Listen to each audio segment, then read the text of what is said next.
podcasts you love. From people you trust. This is Twit. Hi, this is Leo Laporte, and this is my Tech Guy podcast. The show originally aired on the Premier Networks on Saturday, March 26th, 2022. It's me and Micah Sargent for episode 1879. Enjoy. Listeners of this program get an ad-free version if they're members of Club Twit. $7 a month gives you ad-free versions of all of our shows, plus membership in the Club Twit Discord, a great clubhouse for Twit listeners. And finally, the TwitPlus feed with shows like Stacy's Book Club, the Untitled Linux Show, the Giz Fizz, and more. Go to twit.tv/clubtwit. And thanks for your support. Well, hey, how are you today? Leo Laporte here, the Tech Guy. Time to talk computers, the internet. Oh, look who's over there. Tech Guy 2, Micah Sargent. Hello, Micah. Hello, Leo. Micah's an expert in, well, we should say Mac, iOS, Windows, probably more than I am these days since you actually use it. Yes. I try to avoid it whenever possible. VS Code on Windows. And he is a master of Python, so ask your Python questions here. 8888, ask Leo. He and I both waiting. Monday, our new Mac studios will come. Mm-hmm. We've laid out the red carpets. We've told all of our family and friends not to message us. You won't hear from us. I already set up one for Lisa. My wife has the Ultra. You and I are getting the Max, which is more than enough for any human. In fact, I want to say this again. If you're a Mac user and you're eyeballing the new Macs, don't hesitate to get any of the M1 Macs. They're all the same. I've been trying to explain this to Lisa. She says, but I want the fastest one. I said, well, you have the fastest one, but you'll never use the fastest one because it's only the fastest one if you're using those special programs for 3D design or video editing. She does some photography. She said, well, I use iPhotos, Apple's Photos to edit. I said, yeah, you don't. Everything most people do uses a single processor, and the single processor performance of all the M1s is identical. Yep. More RAM is nice. And she has 64 gigs of RAM. That would help, probably. How much is the max how much RAM in the Max that you're getting? The one I'm getting is 32 gigs. You and I both, I think, got pretty similar. Yeah. Maybe we boosted the storage. Storage, yep. Yeah. I got a terabyte. I figured that'd be enough. Same. In fact, to put my money where my mouth is, I have an old, sitting right here in front of me, a 2014 iMac. And you know how you know when it's time to get a new Mac is when you can't put the new Mac OS on it and won't upgrade to Monterey, just like Lisa's at home. So that was a message. These are beautiful 5K machines. It kind of irks me because there's nothing wrong with it. If I could put Monterey on it, it would be just as good as any other Mac. But it is 8 years old. So I'm going to replace it. Now, I could replace it with a Mac Studio and be all fancy. But no, I'm just going to get the old Mac Mini. I think I upgraded memory to 16 gigabytes, so it's a little more than this. I think it was at $9.99, but which is a little annoying, still expensive. And I got a cheap monitor, a Samsung Odyssey monitor, which is $300 for a 32-inch or 31-inch monitor. That's big. It's curved. I'm a little disappointed. Yeah. That's a little weird. Samsung must have had a bunch in the warehouse. Anyway, it's 4K. So that plus it's $12.99, the two together. And that's going to be every bit as fast as the Ultra at home for web browsing, for email, for pretty much anything anybody does, including editing photos and iPhotos. So I think there is a don't be. I guess the message is normal people. I am speaking to the normal people of the earth now, speaking to you from Mount Geek. Normal people of Earth, you do not need to spend a lot of money to get the fastest Mac because, yes, it's the fastest, but only faster if you're doing certain specialized things. In fact, we had fun this week. I took the Mac Ultra, this Mac Studio Ultra that my wife got, and I ran something called photogrammetry on it, a program from AGI Soft, which is from St. Petersburg, Russia. I didn't buy it. I just used the demo version, so they got no money from me. They make a program called Metashape, which will take photos of a space.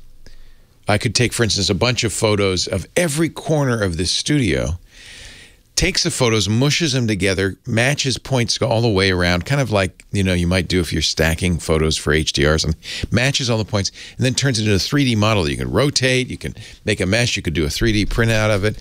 It's kind of cool. It's called photogrammetry, and it's pretty intensive.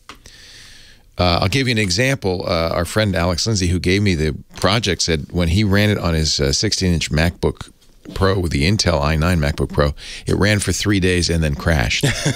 So it didn't finish at all. Went and died. So I ran it on Lisa's Ultra, and it took about 20 hours. Okay. Which is a long time. Yes. It's both CPU and GPU. I don't think it took advantage of the Ultra's GPU, and this is a little bit of a weak spot for Mac. The GPU, the graphics processor, the thing that you really use for a lot of these things like 3D and photogrammetry, isn't super good. Super good is a technical term. And it's because of the integrations, right? It's not super good. Well, it's just, it doesn't do CUDA cores and all the things that NVIDIA's graphics cards do. So I thought, well, I'll run the same thing in the same software on my PC, which is running an AMD Ryzen 7 5800 and an NVIDIA GTX 3080 video card. Are those the ones that are hard to get? And they were once? Yeah. Okay. I mean, they're not the latest anymore. It's a year old now, but good context, because I wasn't sure which ones those were. It ran about 6 hours. Ran about a third the time. Wow. So people who are going, well, I have a Mac Studio Ultra, I must have the fastest computer in the world. Not true. Right. Not true. Now, of course, there's other factors, and the software probably didn't take advantage of the special stuff that Apple's doing and so forth. But that's the point being, even if you're doing high-end stuff, it may not be the fastest out there. So as much as I love what Apple's doing with Apple Silicon, I think it's important to know you can't overspend. You don't need to buy all the fancies. You may not need all the fancies. So I'm just telling everybody, chill, man. Speaking to the normal people of Earth, it's okay. You don't have to have the latest and greatest and all that stuff. Let's see. Did anything happen this week in the world of tech? I have mixed feelings about this. The Russian antivirus firm you've probably heard people talk about for years, Kaspersky. Mm-hmm. It is Russian, and there's always been this cloud about it. But Eugene Kaspersky, the titular founder, so loved in the Western tech community. He goes to conferences. People know him. They love him. He buys them a beer, I guess. I don't know. That a lot of tech people have been very reluctant to say anything bad about Kaspersky. Well, it's the U.S. has placed Kaspersky Lab on a list of companies deemed a threat to national security. It's the first time a Russian company's been added to this list, which is mostly Chinese telecom firms like Huawei. So I don't know one way or the other, but I guess I could say you probably shouldn't use Kaspersky. Eugene is going to be mad. Yes. He's not going to buy him a beer next time. But, boy, yeah, that's one more thing to watch out for. Apple's going to have an interesting problem in the EU. They have started to agree on a law that would force, and it's not just Apple, I guess it would be Google too, with their Android store, to force Apple to allow alternative app stores side loading, but this is the big one for Apple, allow its messages, iMessages, to work with WhatsApp and every other messaging. Interoperability is the word. So if you were using WhatsApp or Facebook Messenger, you should be able to send and receive messages from iMessage. They should send files, make video calls across messaging apps, according to the EU. Now, it's provisional. It will have to be approved, and I think even the individual nations have to approve it. But this is a big bunch of changes that Apple has fought tooth and nail. I think it's good for consumers. I really do. There are those who disagree with me, but they don't have a radio show. They do not. This is true. I do wonder if they know if the EU has in mind what this actually looks like in practice, what does it mean for these to be interoperable exactly? Does that mean that iMessage, Memoji have to be able to appear in WhatsApp? What does it mean in terms of the actual final product? Yeah, that's actually an interesting question. That's one of the problems you have when government makes laws for tech companies is they don't know the tech, so they can't really specify it. The tech companies can sometimes, in truth, say you can't do that. So it'll be interesting to see. Ensure the interoperability of instant messaging services' basic functionalities. This is the big one for me, allow app developers fair access to the supplementary functionalities of the smartphones. I wonder if it means Apple should and must allow something like WhatsApp to be the default messaging app, which would be fantastic. Like on Android, yeah. You could do that on Android. I'd like that. I truly would. There's also privacy protections. It limits what they can do to pre-install certain applications. You know, as you get an iPhone, when you get it, it's pre-installed with I don't know, several dozen applications, right? Mostly Apple's. And also from Apple's point of view, this is a bad thing. They cannot require you to use the App Store to buy things. Apple does not like, but Apple might have to give in. We'll see. The European Union fine for this is called the Digital Markets Act. And it's only proposed again. It has to be approved. But the fine for it is significant, like a quarter of your revenue. That's a lot more than the fines they've been getting in... I'm sorry, 10% of your total global turnover, which is your global revenue. That's a huge fine. Those Dutch fines that Apple's been getting, no problem. Do it again, 20% of your global turnover. So watch with interest as the steam starts to come out of Tim Cook's ears. 8888 Ask Leo. The phone number 888-827-5536. Toll free from anywhere in the U.S. or Canada. You can call me from the EU. You just have to use Skype or something like that. Website techguylabs.com. Your call's next. No more blue bubbles. No more blue bubbles. So I have to do, I've been feeling really tired lately, and then I realized if you just be more active, instead of when you get tired lying down, you'll be less tired. I have to tell myself that a lot, too. Truly. I wish I were your age. But I mean, You still have that problem. I do. It gets worse as you get older. And, my mom, she's 88. She sleeps all day and, she sleeps all the time, which I would too probably if I were 88. Yeah. But I'm wondering if you forced yourself to be a little more active, if you could slowly, incrementally.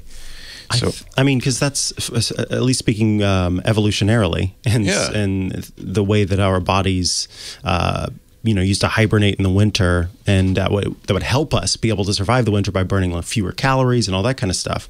Then, the more that you're burning calories, the more you're telling your body, oh, you're active, you need to be up and at 'em, and the endorphins that are released and all that kind of stuff. And that's the thing, is that sort of cerebrally I understand that, but actually convincing myself to get up and get going, get out and walk around. All right, so we got a minute left. We're all going to do this together.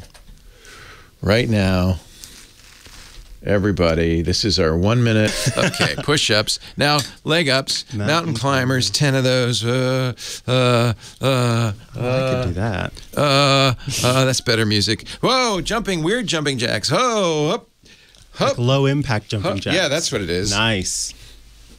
I'm doing it wrong. Sort of a dance jumping jack. Dance jumping jacks. Dance jumping jacks. Ho, what's that? Ho. Step back, press. Step back, press. Step back, ho. Step back, press. 5, 6, 7, 8. Da da da da da da da. I really need this jump. What? Oh, God. Squat and side kick. I did those this morning. Woof. Oh, I couldn't remember all of them, but I remembered a couple of them. Oh, that gets you.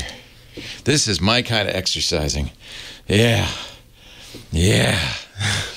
Huh. All right, you got to send me this. I'm going to do it. See, and then it's only a minute. And that wasn't too bad, yeah. It doesn't mess with my ADHD because it's only a minute. It's only a minute, but you have to do it like 20 or 30 times a day. I think I can do that. Yeah, just anytime you got a minute. And you know what? This chair is so uncomfortable You're okay with that doing it makes me want to jump up and do some exercises. Every day, all the time. But see, that one you can do because it's like, well, that wasn't so bad. Right. Yeah. And then you take your you little don't break even get and then you sweaty. Go back to it. Yeah. Yeah. I'll send you this, yeah. I saw that on TikTok, and as you can see, I saved it because I thought, well, this is what I need to do. And then I guess, as you get fitter and fitter, you can add to it or whatever. You would make it harder, obviously. Yeah. This is for old people. And Micah. Old people and Micah, who doesn't want to do any workouts at all, ever. Yeah, I keep thinking, I got to do Apple Fitness. I know. Can't. You haven't done it either? I did at the very beginning, and then I got bored of it. Yeah. Oh, let's see if she's doing any exercises. Here she is. I did. Did you do those with us? I did it the whole time. Oh, did nice. you? Yeah. Good job. See? Was Sadie freaking out? Well, she moved. Here she is, ladies and gentlemen, the phone angel with her little dog, too. Yeah. Little Sadie's under my desk. Sadie. Sadie is a what? A mutt. You tell me. She's going to get Sadie now. Looks like a sort of corgi chihuahua, or maybe you have chihuahuas, terrier, right? Yeah, some sort of terrier chihuahua. I see a chihuahua on her face. She's tiny, small, not tiny. The ears and the pointy nose are the terrier / little terrier in there. Corgi stuff. She's a mutt. She's our rescue. She's very cute. As dogs should be. She's very floppy. She doesn't seem to have much. She needs to do those exercises you're doing in the break. She's very relaxed. She is. I'm tired now. She's happy I didn't leave her at home. Oh, well, you can bring your dog anytime. Well, it's not my dog, so. Just babysit. There's only What, are you renting her? It's my friend's dog. Oh, okay. Well, you can bring your friend's dog anytime. But most of the dogs are, like I said, way too rambunctious. But this one she's sweet. She's calm. I don't even mind rambunctious. You're all alone in the other room there. I don't care. John might mind, though. He doesn't care. He's upstairs. He's up one step. That's true. Out of the way. Out of the way. Yeah. Who should we start the show with today? Adam in San Diego might have a recommendation for a call a couple weeks ago. So it's always good if you can jog your memory. To start things with Adam. Adam. I know there's so many Adams around. Yeah, everything begins with Adam. Let there be Adam. Let there be Adam. Hello, Adam. Leo Laporte, the tech guy. Thank you, Kim. And Micah, too. Hello. Hello. So, yes, I have something you may be familiar with, but maybe a lot of listeners might not be, a recommendation for the solution to a problem that a woman had a couple weeks ago. I love this, by the way. If you can help out, please do. There's no way Mike and I can answer every question. What did she want? What did she need? So she wanted to use an iOS phone and an Android phone. Oh, yeah. She couldn't get her iOS messages on Android, and you had mentioned you had a similar problem. Yeah. I actually think I talked about AirMessage, but the problem with that is you have to have a full-time Mac running in the background. What do you think? I would love to know an answer to this. So I'm using Beeper. Beeper. So Beeper is interesting. When it came out, and you interviewed him, Micah, you should remember this. When it came out, my reaction to it was, he's using AirMessage because you need, in fact, they give you, it's the guy who founded Pebble. Yes. They give you an iPhone just to run around in the background if you don't have one. So are you using Beeper? That's interesting, Adam. Tell me, how do you like it? I am using it successfully and very happily, and I'll tell you, they have upgraded their systems now. You do not need your own Mac. You don't need an iPhone. They have a cloud-based system now, so they use their own cloud of Macs, so you just need an Apple ID. That's it. You give them your Apple ID, I presume. Yeah, you download the app. They have an app in the Play Store and the iOS Store, and it integrates with everything, not just iMessage. So I am no longer a blue bubble. You're a purple bubble. Are you a purple? All of my friends started asking me if I bought an iPhone, and I said, no, I'm just using an app that lets me use iMessage. I see all the reactions. I can do my own same reactions back to them. I'm a blue bubble like everybody else. Works with Discord, Twitter, Slack, WhatsApp, Matrix, which is an open source program that I like a lot, Telegram, Skype, Hangouts. Wow, this is impressive. They've come a long way since we talked to the founder. I think this is... So you pay for it. It's not free. That's correct. You do have to pay. It's not exactly cheap, but it depends on how much it's worth to you. So I pay, it's $100 for the year or $10 a month if you want to do month to month. Yeah. So it really, for somebody like me, I'm using all these different phones and all these different messaging apps. I think I'm not alone. I think a lot of people, Uncle Joe uses WhatsApp. Aunt Maud uses Facebook Messenger. Henry, he's using iMessage, and Abby, she's on Android, so she's using Android Messenger. This isn't uncommon where we've got family members using all sorts of things, and none of them talk to anybody else. Can you have a group that with all these different people in one group? Yep. I have many groups. You can make your own group. You can rename the group whatever you want. And whenever a message comes in, no matter where it's from, I have them all integrated. It comes right into my beeper. And there's a different icon for every messaging. So I know it's a WhatsApp coming in or an iMessage coming in, and you can see them all separately. The only thing you can't do, and this is Apple's fault, you can't make it your default messaging program on Apple. How do you handle that? Do you just tie it into your beeper account and then messages all appear everywhere? Kind of. I just have beeper on all devices. There's a desktop app for Mac and Windows. Yeah, but does beeper put messages into your Apple messages? If somebody sends me a message on Telegram, does it show up in my Apple messages? Oh no, it'll only you have to use beeper. Yeah. Yep. Okay. So you're still on an iPhone. You're going to have two messengers. You're going to have beeper and you're going to have Apple's messages. It supports IRC. Yeah. Yeah, and IRC too. Yeah, but if you have an Android phone, you only need beeper. That's all you need. Yeah, and that's what I'll do on my Android phones for sure, yeah. A good solution. Little pricey, but it does solve this problem. When he started this, I said, you just are copying the air server thing, air message that I recommended, but I think he's got something. Don't you remember talking to him now? I think he was all about Android. Oh, okay. Mijikovsky. Yeah. Pebble guy. All right. You convinced me, Adam. I know. I'm signing up today. Same. Here I come, beeper. Thank you. I love it. Enjoy. Thank you. I appreciate it. Appreciate the tip. I always love it when a listener can call in and help us out. This is it's a problem of Apple's making. We used to, back in the day, I've seen people talking kind of fondly about Pigeon and Adium and all of these, Trillium, all of these programs like Beeper that would combine everything. But everybody wants you and owns you completely, exactly. And they don't like that. Leo Laporte, Micah Sargent, the Tech Guy 2. You need to pick one and stick to it.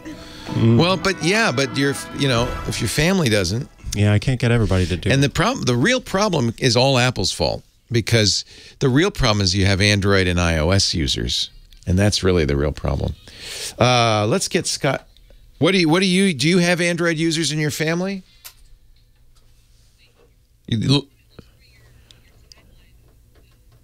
Oh, we pick one and stick to it was for the tagline. I don't have a tagline. I don't have that. Yeah. Yeah, so that's easy. My problem is everybody in our family is iPhone except for my daughter, who's Android. And so she'll send me messages on Android. Is that because... And I'll miss them. Breaking the phone, or is that because it's just different? She does that because she breaks her phone so much? No, she just doesn't. She hates Apple. Got it. Some people just, like Mary Jo, hate Apple. Yeah. I can understand it, I guess, but I don't hate anybody. Yeah, same. I mean, any tech. Well, I mean, Facebook comes close. Facebook, I hate tape. No, you're right. I do hate. I'm a hater. Somebody sent me a letter saying, can you tell me what the name of that song is about easing into your hip bag? There's the magic laugh from Scott Wilkinson, home theater geek. He joins us every week to talk about home theater. He's a contributor at techhive.com, writes actually for a number of different magazines, online magazines. I guess we don't have magazines much anymore. Online. We don't. Yeah. I just saw a Facebook post yesterday. For many years, I wrote for a magazine called Electronic Musician. Yeah. Which was a great magazine. What we call great magazine. Yeah, we talked about synthesizers and recording studios and stuff. I was the technical editor there for 10 years. This May is its last print edition. Yeah. They're going to stop printing. And I thought, What took them so long? Well, you know, Entertainment Weekly published its last print edition this week as well. Yeah. And that was a venerable, you know, entertainment magazine. Venerable. You know, they're just all going by the wayside because most of the computer magazines long gone. Long gone, yeah. And I think technical magazines, you're right. You'd think, you know, electronic musician, any magazine that has somewhat technical audience would have been gone to the web a long time ago. But yeah, they're still going to apparently. Yeah, they're going to do a digital edition. Sure. So I guess they'll do an email. So is everybody. Yeah. So is everybody. So is everybody. I was sad because, you know, I spent a good portion of my career there in print. And I got to tell you, I'm really happy to be online now. Among the many benefits is there's no big lag time.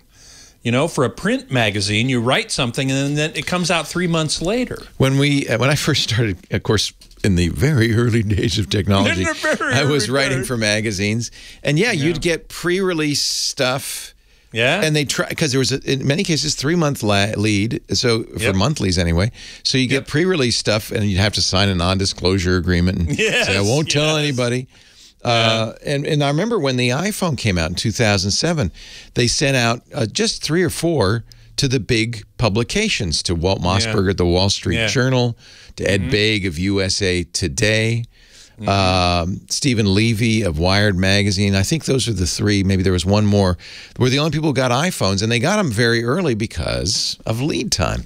It took them a while. It took companies a while to figure out they didn't have to do that. Now, Apple sends, for instance, its most recent release of the Mac Studio, sends out dozens to YouTubers just a few days before and says you can't write about it until the day before we ship.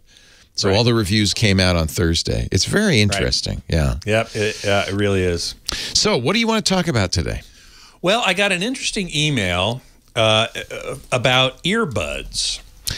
Boy, you know, I'm conflicted on earbuds. I have so many earbuds. Right? Samsung keeps sending me earbuds for buying Samsung phones. I've got AirPods. So many. Yep. Most of them just fall right out of your ear, and I don't think the sound quality is that good.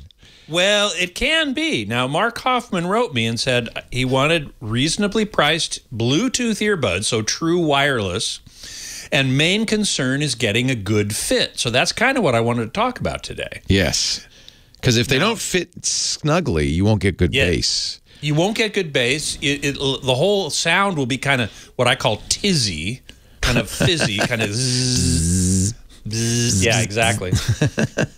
You really need to get a very good seal in your ear canal, which will also help in preventing them from falling out, which is another problem. So it's really, really important. Almost all earbuds come with a variety of what are called ear tips. That is the little silicone thing that you stick on the end of the earbud, what's called the nozzle, which is where the sound comes out. And they usually come small, medium, large, sometimes 4 or 5 different sizes. And it's really important to try them out and find the best fit for you because everybody's ears are different, of course. So I myself need very large ear tips in order for them to seal well and therefore not be prone to falling out. A lot of us in TV and musicians do this, actually go to audiologists and get silicone rubber poured into our ears. Yep. They attach a little string to it, and then they pull it out. And then after a couple minutes. Yeah, then you send it to companies like JH Audio or UE Ultimate Ears or Sensophonics, and they make a hard plastic insert that only you can wear. That's right. Because it's molded to the inside of your ear. Now, those fit really well. This is absolutely the best way to go, without question. You know, my custom ear plugs, hearing protection are made from Sensophonics. Because they seal. Now, I have to say, really well. And this is a plug because they're a sponsor of some of our podcasts, Ultimate Ears, which is one of the early companies to do this, does make a new kind of earbud with this weird, you got to try these, light technology. You put it in your ear, press a button, it starts to warm up in your ear. Not hot, but warm, and molds to your ear. And molds to your ear. Wow. I'm looking for mine. I love them. Oh, I've got to try that. They're not quite as perfect as if you went to an audiologist, of course. But, right. But boy, they sure sound good, but and going they to fit an audiologist, going to an audiologist, you're going to spend $100 or $200 just bucks for the on fitting. Yeah. Yeah. The nice thing is your ears don't change much. So I have the earbuds that I use in studio are from JH Audio. And they keep your molds. So I sent them a note saying, "Can I have some more?" And they had the molds, and they just made some more. I went to a headphone show a couple of years ago, and I think it was Ultimate Ears. I'm not 100% sure, but they actually did a laser scan. Yes, remember that? Yeah. This is kind of the more reasonable child of that. And it warms up. And it's some sort of silicone tip. You have some, right? Mm-hmm. Have you tried them? Yeah, I did the fitting and everything. It's kind of interesting, isn't it? Yeah, it is. It's kind of fun.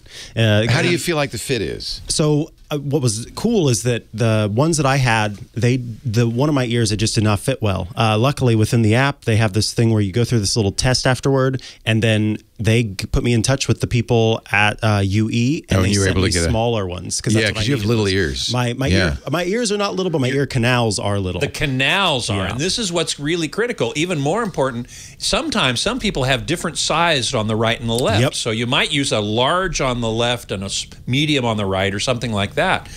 So my message here is to, if you're not going to go with this custom job, either with an audiologist or this new UE thing, which I really want to try. $164, which is amazing, because earbuds can, AirPod Pros, which don't fit that well, cost $100 more.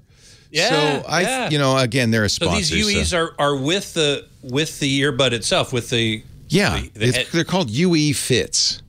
Oh, okay. Logitech bought UE a while ago, and this is the latest attempt to kind of cross the bridge between going to an audiologist and getting your ultimate ears, specially fitted. Are you wearing fitted ones right now, aren't you, Micah? No, I haven't gotten them yet. You got regular ones? Yeah, just regular ones. Someday when you get into the big time, we'll send you an audiologist. When I first started at Tech TV, an audiologist came over and fitted everybody. That's cool. Oh, really? Yeah. Wow. Yeah. So maybe if you that cost them a little money. Yeah, at the time they thought they had lots of money. That's turned out not to be the case. But you're right. This is one of the reasons I don't like earbuds. They don't sound great unless they fit well, and they'll fall out, and they're easy to lose. I'm still kind of a fan of over-the-ear headphones, to be honest. When I want to hear the best quality sound, I think that's the best way to go. Well, I agree. Although my One More, the numeral 1 MORE. Oh yeah, I bought some of those because of you. Yeah, they're very good. They're good. I use them when I'm on the stationary bike, for example. You definitely want to. They'll all come with multiple tips, the good ones anyway. Maybe not the skull candy, but the good ones will come with multiple tips that you can then try until you get one that sort of fits. This UE stuff it's called a photopolymer gel tip, and it's light sensitive and it adjusts. Yeah, and I think the sound quality is quite good. Uncured. I'm pretty happy. Pop them in, get the lights going. Yes, wild. Yeah, man. Scott Wilkinson, Home Theater Geek. Thanks. I must have put them down somewhere. Mine are by my bedside table because I use them. I listen all the time. Yeah. And I hate to give them a big plug like that because they're a sponsor, and I wouldn't have known about them if they hadn't bought ads. Hadn't been a sponsor. Yeah, because it's brand new. Right. But $164 is not bad, I think. No, and they're true wireless, right? They're Bluetooth. Yeah. Premium single dynamic 10mm drivers. They have microphones as well. Oh. So you can use them for phone calls. Yep. And the patented Lightform technology. Oh, man. Well, I'm going to have to try that. I may see if Tech Hive will authorize me to do a review. And then you should do a review. Yeah. Or I'll ask, I don't know who's, I think it's Max's client. I'll ask Max if he can. I hope I didn't lose mine. I was bringing them to work. I carry them with me in my purse, but I take them out to charge them. USB-C charging. Yeah, USB-C. USB-C, that's good. Yeah, oh, God. Does anybody only have USB? Amazon. Really? All of its products still. Oh, my God. Get with the program. There are quite a few with micro or mini USB or whatever it's called. Mike Heiss in the chat room says they showed that one year at one of the CES tabletop events like Showstoppers or PepCom. digital experience. The urgency of it is kind of fun for me because you get the thing and it's like, hey, as soon as you take this out of the package, because it's completely sealed in this black package. Yeah, any light. So any light will start to cure them. Will start to cure it. Yeah. Right, So you right. pop them on and then you slip them in your ears and it's like, hold it a little bit. You'll feel some warmth in your ears because the app is following along with the process and it has like a countdown. And so you're listening to music so that it with some good bass and mids and highs. And so you're kind of jamming along as this purple light is shining out of your ears as it's spinning. We have a video of me doing it somewhere. I don't know where it is. Yeah. Which we recorded for the ad. Actually, I think they sound as good as my JH Audios. The nice thing about the custom molded ones is you can't really see them. They're really in your ear. They're really in your ear. These you can see, yeah. And it looks like UE still does custom IEMs. So, yeah, they do. You can still do the audiologist thing. Yeah, yeah. And I mean, $164. Well, $100 to $200 just for the ear molds, and then you got to buy. That's why I can't. I think they say these are reduced right now. I don't know what's going on because they're normally $264, but right now $164. UE fits. They're normally what? Did you say? $250. Oh, wow. But right now maybe it's because it's. No, it's not the color. 164. I think they're just really trying to get in people's attention. Because once you use them, you're going to tell your friends, as we did. Yeah. You're going to tell your friends. You're going to say, you don't want to get the audiologist. I mean, 164 is actually less than AirPods Pro, and those are not molded to your ear. Right. And I think they sound as good. They have noise canceling. They have all that. Oh, active noise canceling? Yeah. Yeah. And you can be good, or that can be not so good. Well, you don't have to use it, but they have it. If you turn it, if you can turn it on. It works well. When I'm in the hot tub, I can't hear the bubbles. The bubbles. When I'm in the hot tub, I like to wear my UE Fit. Oh my God! Because I can't hear the bubbles. Lovey, keep blowing, Lovey. More bubbles. Bring me a rum and coke. The bubbles are so loud. Very good. Well, if you guys think my sparkly sparkly lamp is what I realized why they're not doing it? The old lava lamps had to heat up, so they had to have incandescent bulbs, which you cannot get anymore. I bet you those are not incandescent. And for me, on this set, I have to turn it on like an hour and a half. Yeah, because it has to warm the lava up. It has to warm the lava, right? It's just wax. This is instant on. Yeah. All right, stay for the top? You bet. All right, thank you. Great tragedy to lose so young. One of the great rock and roll drummers of the Foo Fighters. He will be missed. Taylor Hawkins, age 50. Wow. 8888 asks Leo, you've become, Professor Laura, the Grim Reaper of music. If I hear a song, I go, did somebody die? But in this one, just tragic, just terrible. 8888 ask Leo, that's the phone number, 888-827-5536. Leo Laporte and Micah Sargent. Micah, you're going to take this one because I'm going to take a walk. No, okay. I'll stay here just in case. I'll back you up, man. It's kind of like that trust exercise. Yeah. You're going to fall backwards. I'll catch you if you me. need. Yeah. Gary on the line, Rockford, Illinois. Gary, this is Gary from the Discord. Welcome to the show, Gary. Yeah. What's up? How are you guys doing? Good. You mean this is Double R Gary? Double R Gary. Double R Gary. Yeah, Double R Gary. Nice to see you. Yeah. Good. I don't know about seeing me, but hearing me at least. I see your avatar on the Discord, so I know what you look like. Oh, yeah, that's right. But anyways, I didn't know what to talk about, but, it seems like Windows 11 is the problem that everybody's having is with Windows 11. Mm-hmm. And I don't use Windows 11 for my personal use. I have to use Windows for work. I use actually Linux for my personal use. Pop OS. But isn't it ironic that half the world said, I don't want Windows 11 no matter what, and then Microsoft said, well, you can't have it, and then they said, but I want it. By the way, good marketing, Microsoft. I'm going to remember that. You can't have it, but I have to. I want it. Steve Gibson, our friend from Security Now, wrote a program called InControl that lets you turn off those nags from Microsoft saying, you could get Windows 11. I'm sorry, I'm taking over the call. I just got a snail mail from Richard. He says, 2 years ago, my godson started high school and needed internet access for his classes. Shortly after that, without my permission, he upgraded my Windows 7 to Windows 10. I hate it. How do I get back to Windows 7 and off the internet? Unplug your Ethernet cable. Yeah. I don't want the internet or Windows 7, Windows 10. Well, you do need Windows 10 because Windows 7 is no longer supported, which means it's going to be insecure, if not already. And arguably, Windows 11 is Windows 10. It is totally Windows 10 with rounded corners. With some paint in different plathis, and that, not a whole lot else other than a badge for some folks that says you really shouldn't be using this on this machine. Yeah, that's a funny one. This hardware does not support Windows 11. So the real answer to this is Microsoft says we're going to support Windows 10 until 2025.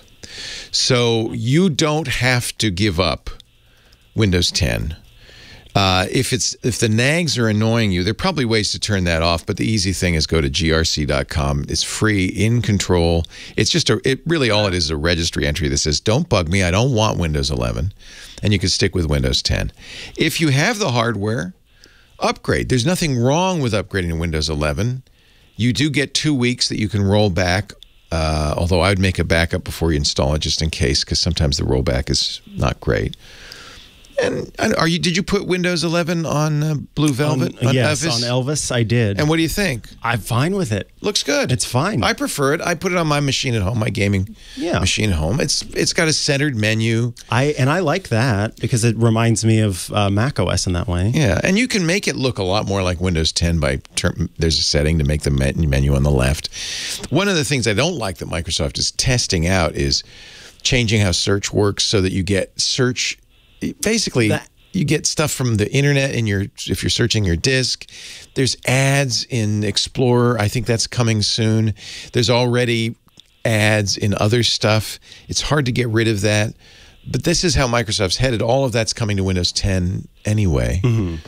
It's just that you'll get it sooner if you're on Windows 11. It defers, not eliminates these changes. So I'm not a big Windows fan for that reason. I feel like Microsoft is becoming more hostile to its users, cluttering things up in order to make more money. Mm-hmm. And that is I'm not a fan of. I like you, Gary. I use Linux and I prefer it. One of the nice things about Linux, you can make it look more like Windows 10 than Windows 11, if you want. Taskbar toolbars, according to Web Shorts in our chat room, is missing in Windows 11. There may be some things missing. That is true. They did take some things out with Windows 11. I'd say unless you, I don't know what the rule is.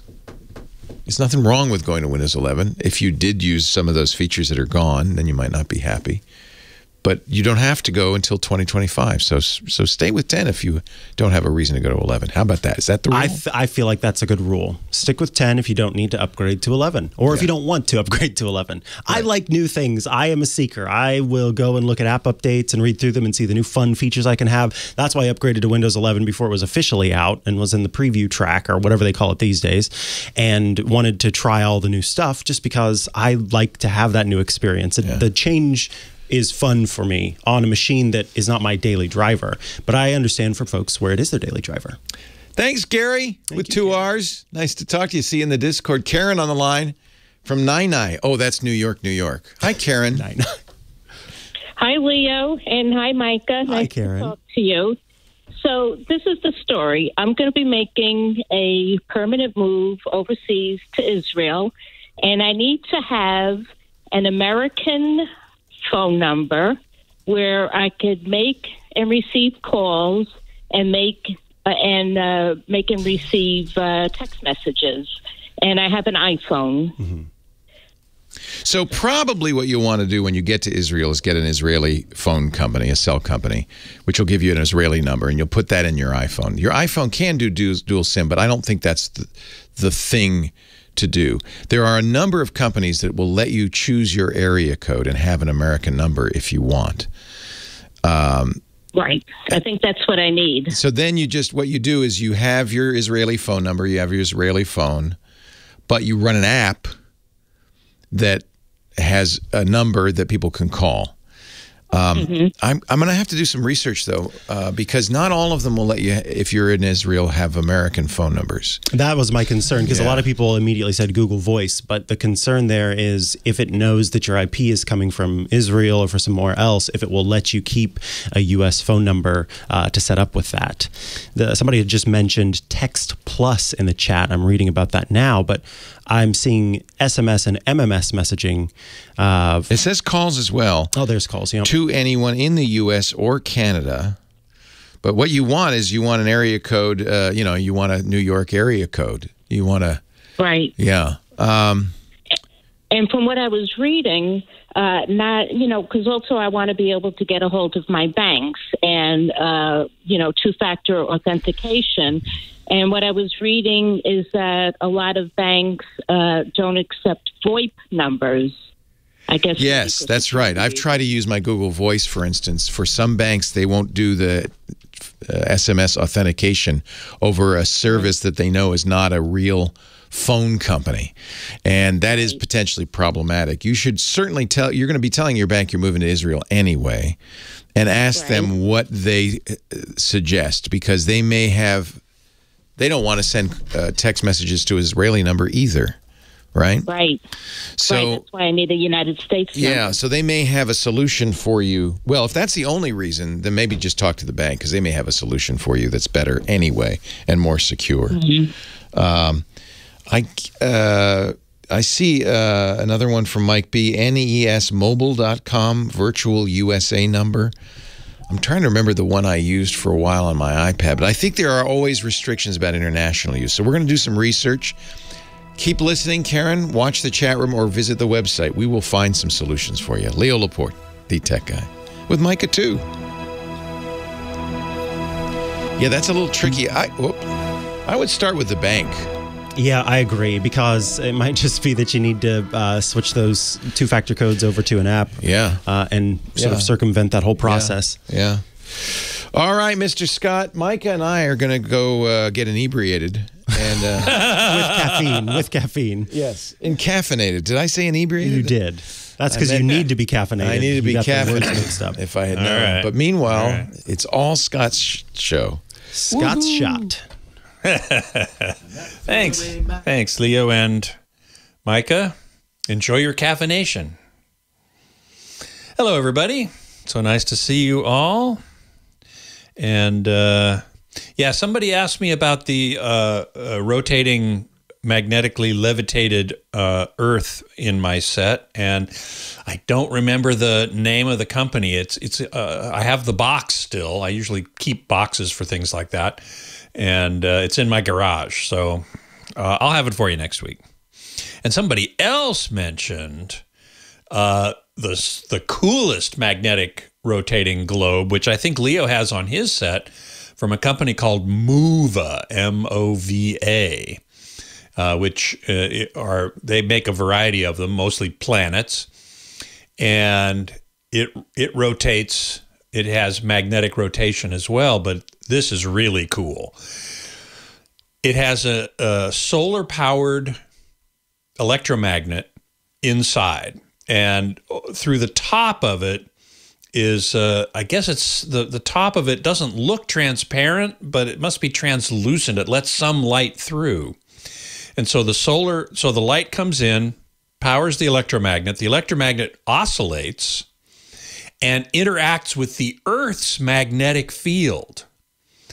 And so it spins because of the interaction between the oscillating electromagnet inside the sphere and the Earth's magnetic field. That is so, so cool.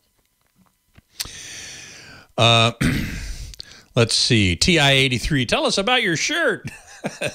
I must admit, I don't remember where I got this shirt. It's another tie-dye spectacular. Not from the Karamazov brothers. That was my last one that I wore here.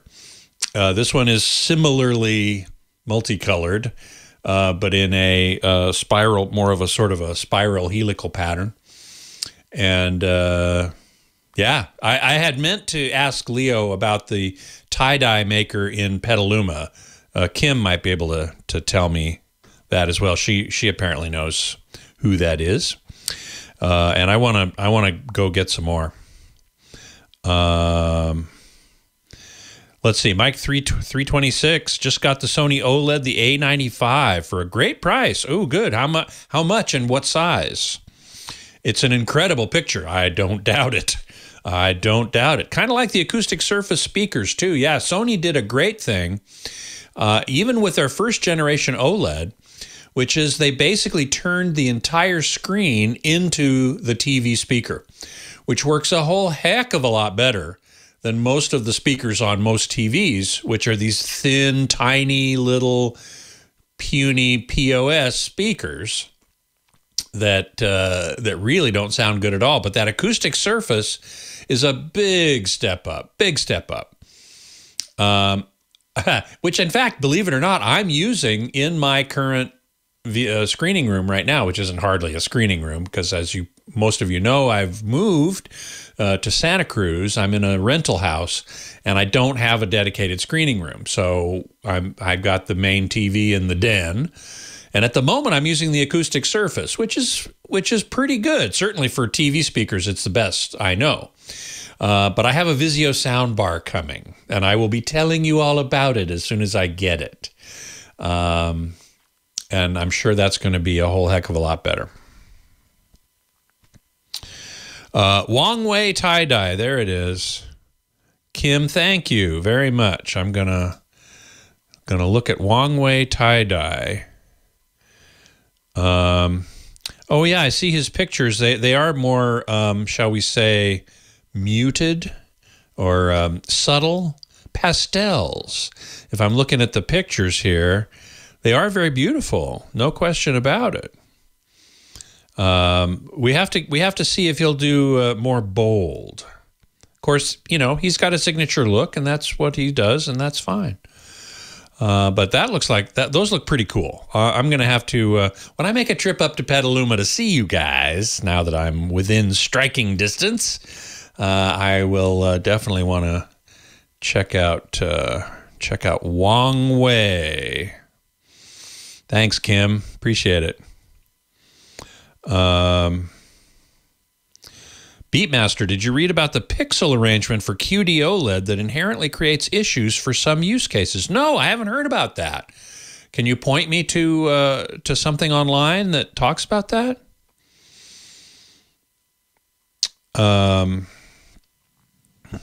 Doug M asks if my Xfinity Xi6 4K box has arrived this week. No, it hasn't.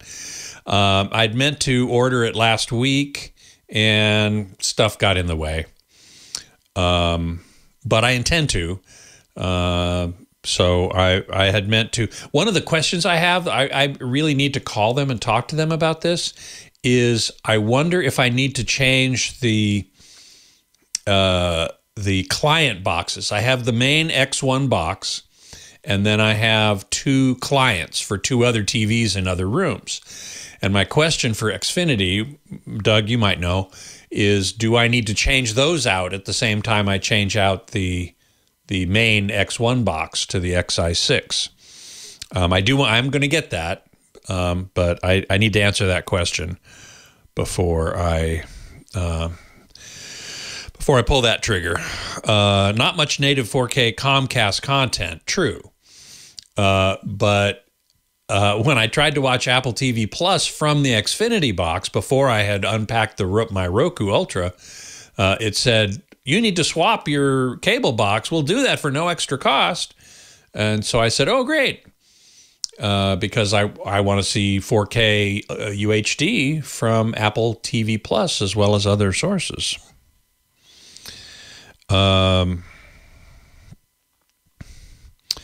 Let's see. Ooh, Doug M says, yes, I have to change the client boxes too.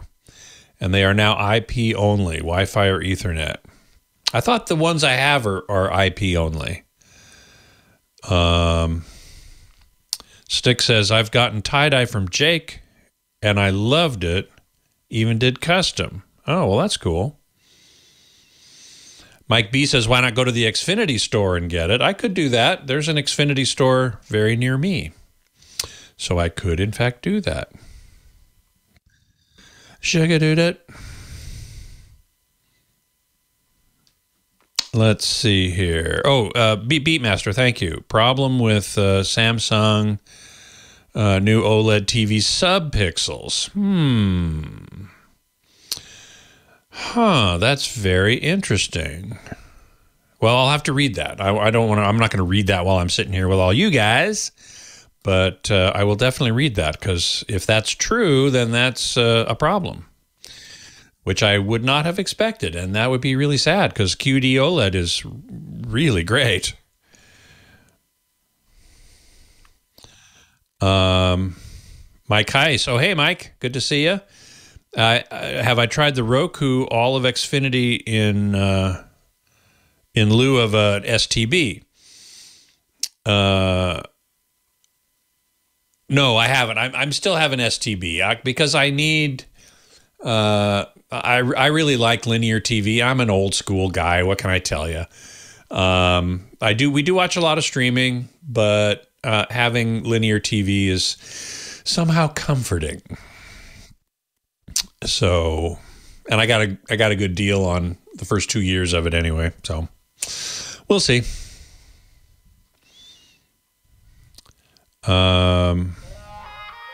Twisted Mister is asking Mike if he's compared traditional TV service like Dish or YouTube for video quality. I will say Xfinity is better quality than Dish. Absolutely. Absolutely. No question. They got more bandwidth than Dish. Yep. All right, Scotty, have a wonderful week. I love this color scheme. It's very nice. It looks good, and your camera's doing a great job. I don't know what you're using. Oh, good. Yeah. Thank you. I'm glad to hear that. Thank you, sir. All righty. See you next week. Well, hey. How are you today? Leo Laporte here, the tech guy. Micah Sargent's also with me, tech guy too, answering your questions, taking your calls at 8888-ASK. Leo, 888-827-5536. Toll free from anywhere in the U.S. or Canada. Outside that area, you can still call, but you have to use Skype out. 888 is toll free. 888-827-5536. Website, techguylabs.com. We put links up there. Actually, Micah, you do that after the show. He's going to put the links up there. We'll put a transcript of the show, audio and video from the show as well. techguylabs.com. Let's get back to the phones. If anybody has, by the way, a good idea for a virtual number that you could use in Israel that would give you an American number, I feel like Twilio and some of those big companies would offer something like that. But you might have to pay for incoming as well as outbound calls to that number, but it would be pennies a minute. It wouldn't be like long distance used to be. John is on the line from Alhambra, California. Next caller. Hi, John. Hi, how you doing, Leo? I am great. How are you? Good, thank you. Hey, I heard earlier at the beginning that unfortunately you were going to get rid of your iMacs because you can't upgrade to Monterey, and that's like a shame because those are, not only were they expensive, but they were nice. I know. It's a nice 5K. Thank you, Apple, for not keeping it up to date. So this is what I did. I always wanted a large iMac like that also, so I went ahead and bought a used one. I bought a 2012 27-inch iMac. Nice. And then I went ahead. It could only run, I guess, I'm not sure if it was Catalina. It was like way back there. And I went ahead and I updated it, and I'm running right now macOS Monterey 12.1, and I'm going to be updating to 12.3 really soon. You're using that magic driver, aren't you? The OpenCore Legacy Patcher. Yeah. And they used to have it. In where you had to use a terminal, and now it went totally GUI. You click on it, it tells you what you've got. It recognizes everything, and then it tells you. You click on something else, and it gives you a list of what operating system you want, all the way from 12.3 all the way back to whatever you want. It does the installs automatically, and then it goes ahead and because if you don't have a metal enabled graphics card, it says you need this. It does everything for you. It works. Everything is working on it like nothing. It's perfect. perfectly working. It's really cool. There's a community around it. It's an open source project, and there's a community around it that people like you, and I guess me too, who want to keep old Macs using the latest operating system. We should mention it is not, of course, supported by Apple. Of course. And so there's always this risk that at some point Apple will shut it down, or you won't be getting all the security patches. There'd be also this kind of potential risk of it being malicious itself, but because it's open source, I don't worry about it too much. It's actually like a Python script. Yeah. Interesting. And then when you go ahead and you do the update, initially when I installed the Monterey 12.1, I could get it directly from Apple, and it came down and I installed it. Yeah, once you got the OpenCore on there, yes, Apple doesn't know you're not running, a more modern operating system. I think it's a really good idea. It's an interesting idea. It's kind of in that Hackintosh vein. There's always been a community of people who want to, use Apple stuff more freely. And so they support all sorts of interesting things. I guess I could do it. Well, just think about it. It's for your own personal use. It's a waste to. What are you going to do with the other ones? It's a waste, right? Yeah. I'm thinking about it this way. When you first do the Monterey, when I did the Monterey, I think it was, I forgot. It's a bunch of gigs, like 12 gigs or whatever it was. It was a whole thing, right? And now when you do the update, it'll say, okay, from 12.1 to 12.3, it'll be 3 gigs and something. So it's working just as if it was the exact thing, like you said. Once the patch is on there, it just flows like a regular Mac. Isn't that amazing? And you're continuing to get updates and all that stuff. Nothing seems to be otherwise. Nothing. Yeah. Nothing. And I'm not trying to promote anybody, but I found that on YouTube, right? Yeah.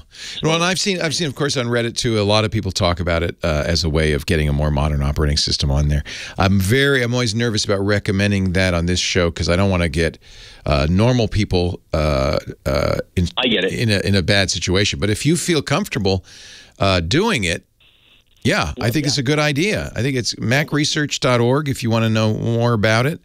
It's from the folks at Dortania. We'll put actually, Mac Research has an article about it, which I'm going to put the show notes in the show notes because it's a good article explaining how to do it, including the. And it's super step by step. It's very easy to do. You can basically not know much what to do because it's all GUI now. Yeah, which is great. That's a lot easier. Yeah. A lot, and it does everything. You just follow the procedure, and then it boots up. It boots up totally. You can't tell the difference. Yeah, cool. I appreciate you sharing that with us. Thank you, John.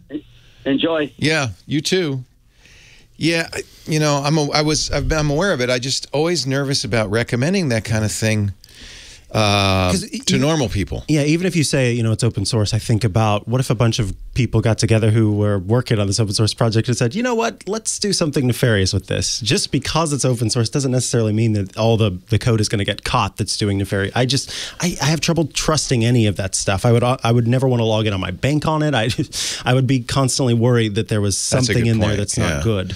The other side of that is people often say, why do you spend so much money on Macintosh hardware where you could just take a PC, a cheap PC, and make a Hackintosh? And this is, by the way, a related community, this Hackintosh community. And again, fine. I think it's a great thing to do. I wouldn't do it on a production machine, maybe. It's just not for normal people. Yeah. It's for, but this is the beauty of computing. I mean, and they use the word hacking. It often is used to imply kind of doing something bad, wrong, illegal, malicious. It's not. It's just taking stuff that was designed to do one thing and making it do something else. And that's how we make progress in the computer industry. I don't have any problem with it at all.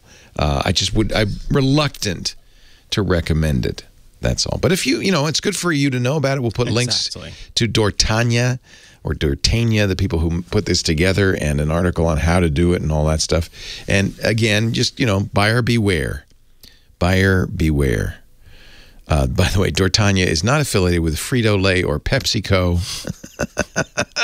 Good to know.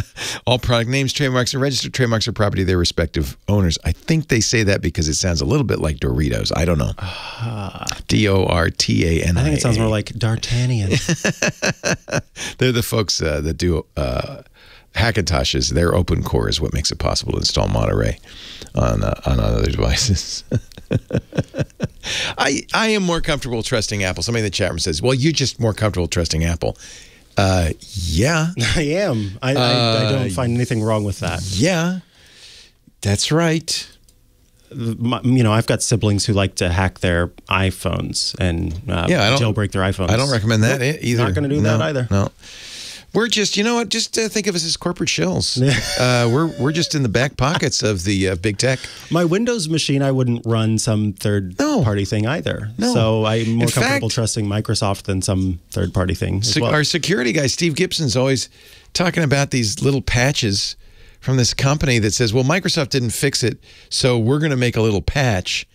I said, Steve, you're the security guy and you're recommending going to some company that makes a little patch. He said, oh, yeah, these guys are good. I said, really? You know them? No, but they're good. They do good stuff. And did we not just have he was actually just talking about this, that the person who was working on some open source software. Node.js. Published something in there that ruined That was an interesting story. It was ruining Russians' systems.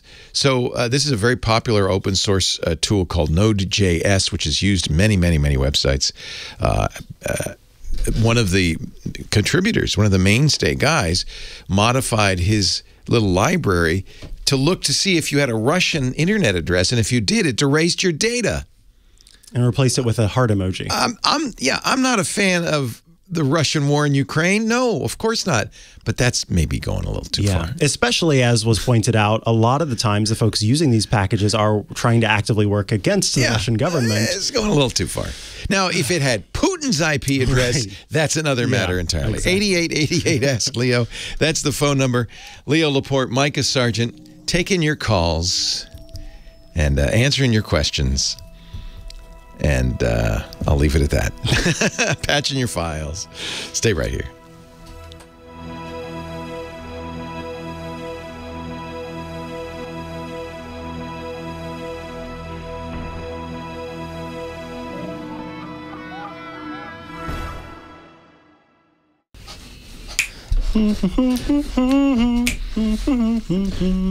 Was this a request from Professor Laura, Micah? I don't think it is, although maybe I've said it before. I really like this song. Yeah, me too. I can tell you were dancing. Yeah. 8888, ask Leo, the phone number. Micah Sargent's with me, Leo Laporte. Your tech guys on the radio today.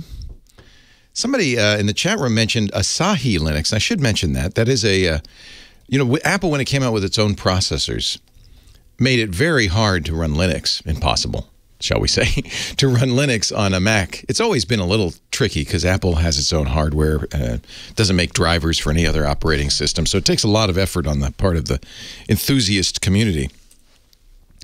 But there is finally, a Linux is sort of, not fully, but sort of works on M1 Macintoshes. Hector Martin started this last year when the M1s came out. Actually, a little earlier than that, even 2 years ago.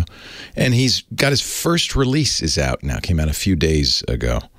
Alpha means not everything works.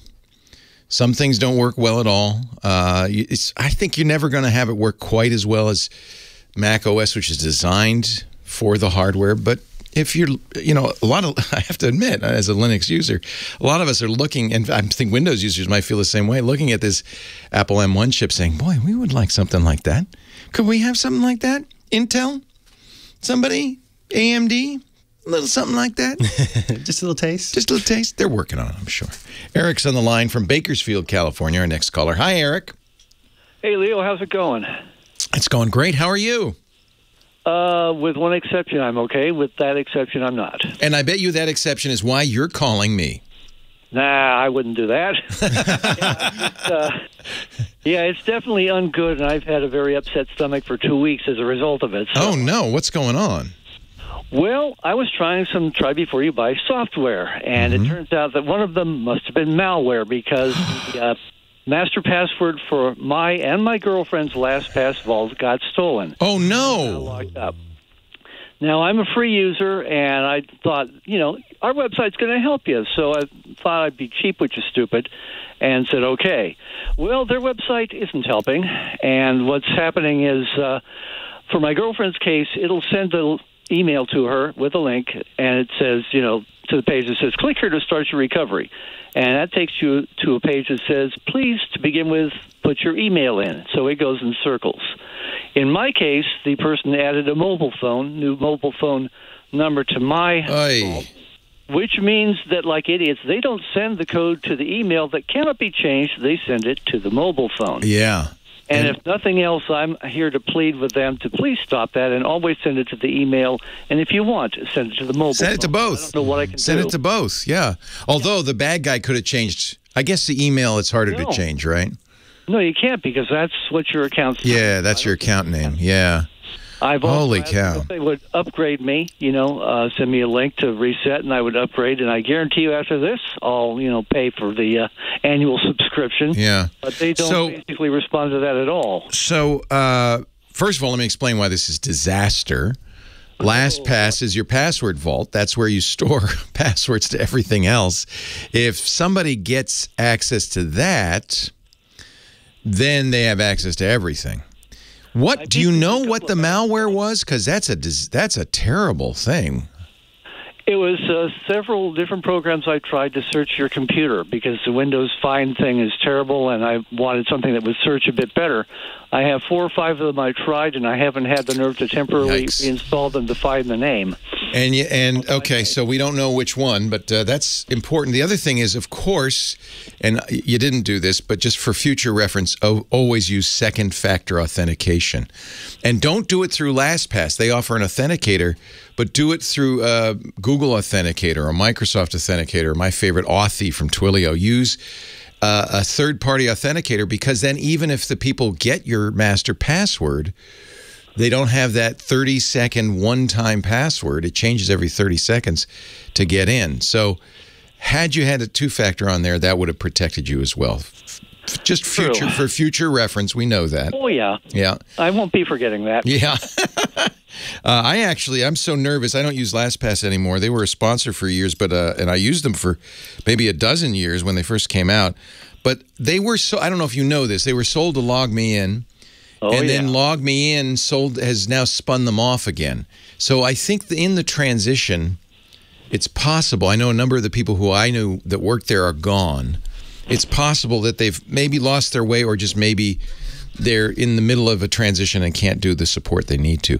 But I use Bitwarden now. But the reason I not only do two-factor, I do it with a YubiKey. I'm holding up. You can't see it because it's the radio, Leo. But I'm holding up the YubiKey, which is a little thing. It's on my keychain. And without this, you can't get into my password vault.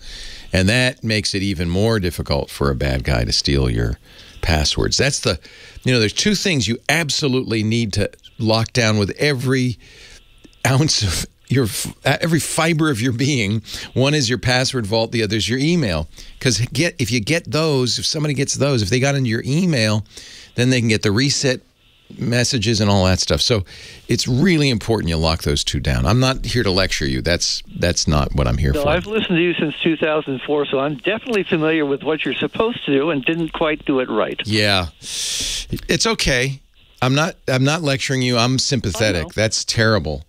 I guess I'm asking anybody who can contact LastPass to let them know that some of us would like their help, and they really could do it rather easily. I am seeing LastPass support on Twitter. That's at LastPassHelp is pretty responsive. Always use Twitter for this stuff. And that way you would end up speaking to a human being that may be able to help you, where going through the process on the email or via email or via the website is not working for you. LastPassHelp on Twitter. And when you do that, in the tweet, put, I just talked to @Leo Laporte about this.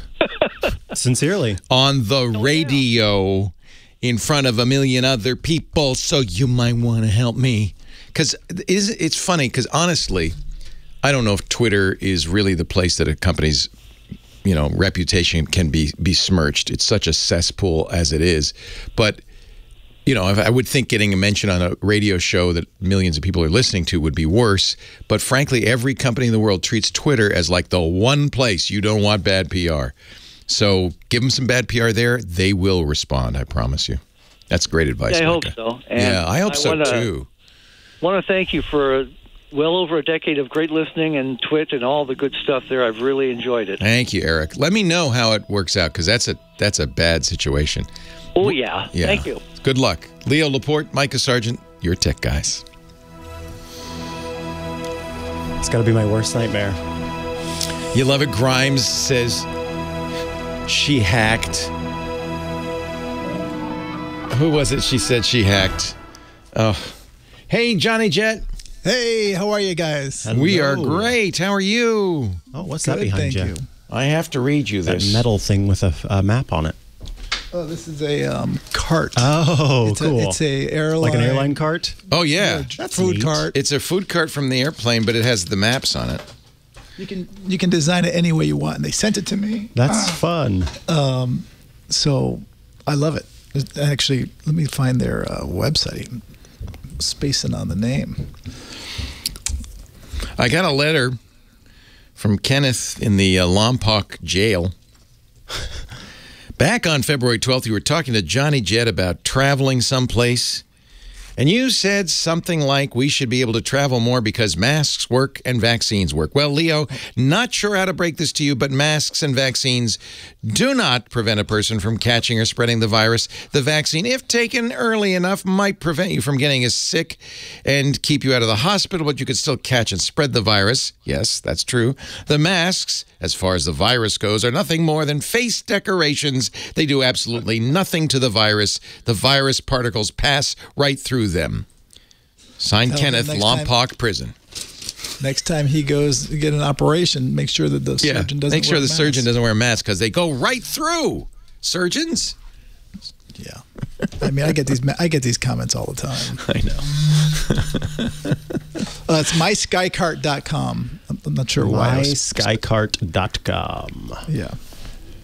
So people have them set up as like bars and things like that for when their friends come over. And he sent it to me in the beginning of the pandemic. So I should actually move it to when we start entertaining again, which we haven't. But although my sister-in-law was just left this morning, she was here for the first time. If I'm at a party and somebody rolls out a cart from the airplane and says, "Would you coffee, tea?" I would laugh and be like, you know what? This is quirky and fun. Oh, it's awesome. I mean, I'm an aviation geek. We went to In-N-Out Burger the other day with the kids right by LAX. They have the best plane spotting. And I have my big camera out, taking photos. On one of the shows was talking about plane spotting. He likes this YouTube, I think it was Ant, likes this YouTube video on plane spotting. And I said, yeah, is it the In-N-Out Burger, Johnny, that you go to for the best plane spotting into LAX? Definitely. All right. There's also the Proud Bird, which is good. It's a better scene if you're going to want to sit outside, have a little better food. But it's not as close. It's just like maybe 100 yards further. In-N-Out, I mean, baby. In-N-Out, they're basically, I mean, you can get yourself a double-double, some fries animal style, go out in the patio, watch those jumbo jets take off. Yes. That's America. Actually, Anthony Bourdain said once that his favorite restaurant in L.A. was at In-N-Out. He was not a known gourmet. He was a foodie, but not a gourmet. Well, I actually went to his... I love... I know. You went to the island. I know. Came and Cookout. I know. Hung out with him. He was I'm so jealous. Nice. Oh, man, I'm so jealous. I hugely admire the man. In no way am I dissing him. That dude's a legend. He's been everywhere. He's going back on the road. Johnny Jet, our traveling guy, johnnyjet.com. His newsletters are there. They're free. Subscribe. You can book flights there, get special deals. You should follow him on Twitter and Instagram, too. And, of course, listen to him every week right here. Hello, Johnny. Hello, Leo. Thanks for the plug. You actually can't book on my website, but you can. You used to be able to, didn't you? We used to have this search engine, which we still do. It takes you to other sites like Expedia. Oh, you can't book. You Kayak, can search. Okay. For sure. And that's what you want to do when you're trying to find... Go there first. Yeah. You want to go to all different sites. I mean, there's not one. And if you're flying Southwest Airlines, you have to go to southwest.com. You can't find it on Google Yeah, Flights. they screwed it up for all of us. Definitely. I like to use Google Flights because it's so easy and you can choose. But then you have to go to SWA as well. Right. Definitely, if you're looking for those. Yeah. And by the way, I was supposed to be coming to you. I thought I was going to be coming to you from Connecticut to visit my dad, but airfares have jumped in this past week. I'm talking for cash and for miles. Normally, I can fly LA to New York for, 2 months ago, I could fly for $99 each way. Now it's like $400. Well, yeah, because the price of fuel has skyrocketed. No, that's not because of the fuel. It's because of demand. Oh. Fuel is definitely going to add to it, but right now it's demand. It takes a while for the fuel costs to go up down the pipeline. You mean? No, I mean it all depends on the airline. I know at the pump it's gone up, but definitely those guys can. I mean, and they don't even bring it down when the fuel price goes down. Right. But for airlines, some airlines hedge. Not a lot these days. I think Southwest still does a little bit, but. They buy fuel ahead of time at a lower price, or they buy futures, that kind of thing, to make sure they definitely. Yeah. But my point is, you should have bought last week, but if you haven't, you're going to have to start working out little tricks. I talked about them last week. One great way is setting a fare alert. So I have fare alerts set right now for places that and dates when I want to go. And actually, I was just able to book some flights to Toronto for Christmas. 6,000 miles each way on American, which is an incredible deal. I mean, 6,000 miles. That's nothing. That's nothing. So, start looking for Christmas right now if you're going to use your miles. But cash, it was expensive. So that's why I was like, I'm going to use my miles. And anyway, I just booked 4 tickets for under 28,000 miles, which I sometimes pay for 1 ticket. Yeah, actually, you're going to fly to Toronto, you're going to get 3,500 miles just for going there. Yeah, I looked to go to New York today or yesterday. It was 50,000 coach for one way. I could sometimes. We're talking miles, folks, not dollars, by the way, just so you understand. Definitely. Yeah, it's not $50,000 to fly to New York. Well, you never know with inflation. I hope not. We're going to fly. I guess we have to fly to Seattle for the TWIT cruise in July. Seattle's not far from here, though. It 2 hours. Yeah, it's 2 hour flight. It won't be 1,000 expensive. miles. Will it be expensive? No, but I mean, well, you know what? San Francisco, LA, those flights jumped this week. Did they? I think triple the price. So lock them in. Just keep monitoring it. If it's a good price, buy it in advance. If it's not, set that fare alert. So, and I'll tweet that. Do they out go down? So they can go down, right? Oh, are you kidding me? They go down. They go up and down like by the hour. Where do you set the fare alert? What do you recommend? Well, there's a number of websites. I use Google Flights. Kayak has it. Fare Compare has it. Do you have to do it when you're booking the flight, or you just say, I want this flight, keep me posted if the price goes down? Definitely. And then when the price goes down, what do? You go to the airline and say, look, the price went down. No. You just book it. You get an alert from that company. So you don't get the ticket yet. You wait. You wait. Got it. Yeah, you don't. Because it's like $150 to change, so it'd be better to not book it. But then when do you give up? No. They waive. You win United. I'm going to pay the fare. They waive the change fee now? Yes, that's the beauty of. So you should book it. The only silver lining of the pandemic is that the major airlines in the U.S. waive the change fees. So that way, if you do have COVID, you won't fly. Before you would fly because you didn't want to spend that $150 to $500 depending on the airline. So definitely set these fare alerts. I'm confused. Find out. Okay. So let's say you want to go San Francisco. Should I book or should I not book? If it's a good fare, buy it. How do I know? If it's not, don't buy it and just set a fare alert. So and say, okay. But what if it doesn't go down? Well, then it's like going to Vegas. What if it goes up? It could, and it might. These days, it is going up. So I should book it, lock it in. And if it goes down, I can, without a change fee, I can change it. Yes. With most airlines, your mileage may vary. Will. Yeah, right. They will give you, some will give you a refund. And the Southwest has always been like this. That's why Southwest never had change fees. So it would be, even if it's a high price, book it. At least you have the ticket, and then put the fare alert. And then if it goes down, you can change it, but you got to watch your fare alerts because if it goes down, it doesn't go down forever, right?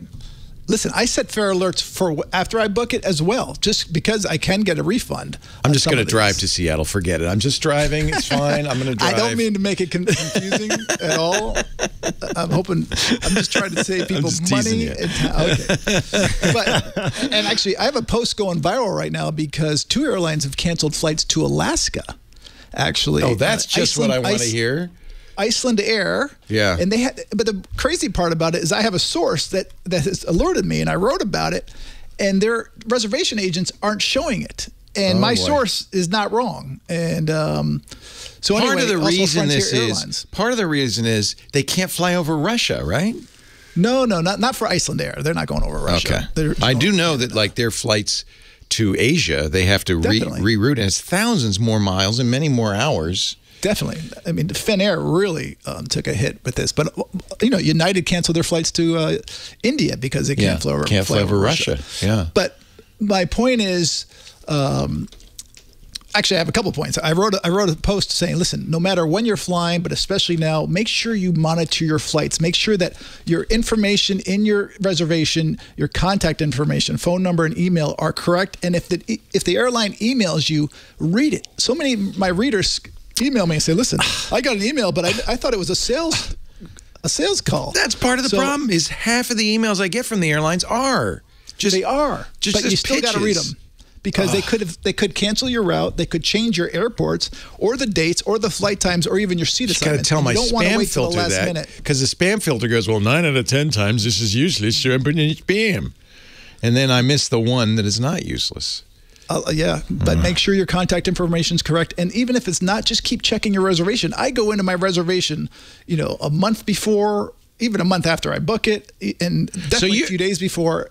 See, I don't want to be a nervous Nelly, but it sounds like that you should be a nervous Nelly. You have to be. If you have to be. I mean, if you want to make sure everything's smooth. Yeah. When I fly, I pick routes where I can get, certain seats. Like when I'm flying coach with my kids, I want to be in the bulkhead. We get the first row, the most leg room, or not leg room, but most space for at least the kids to run around a little bit and not bother people. Most expensive flight I ever took was return from Dubai to San Francisco with my wife, because we arrived at the airport a day after it left. Oh, yeah. Okay.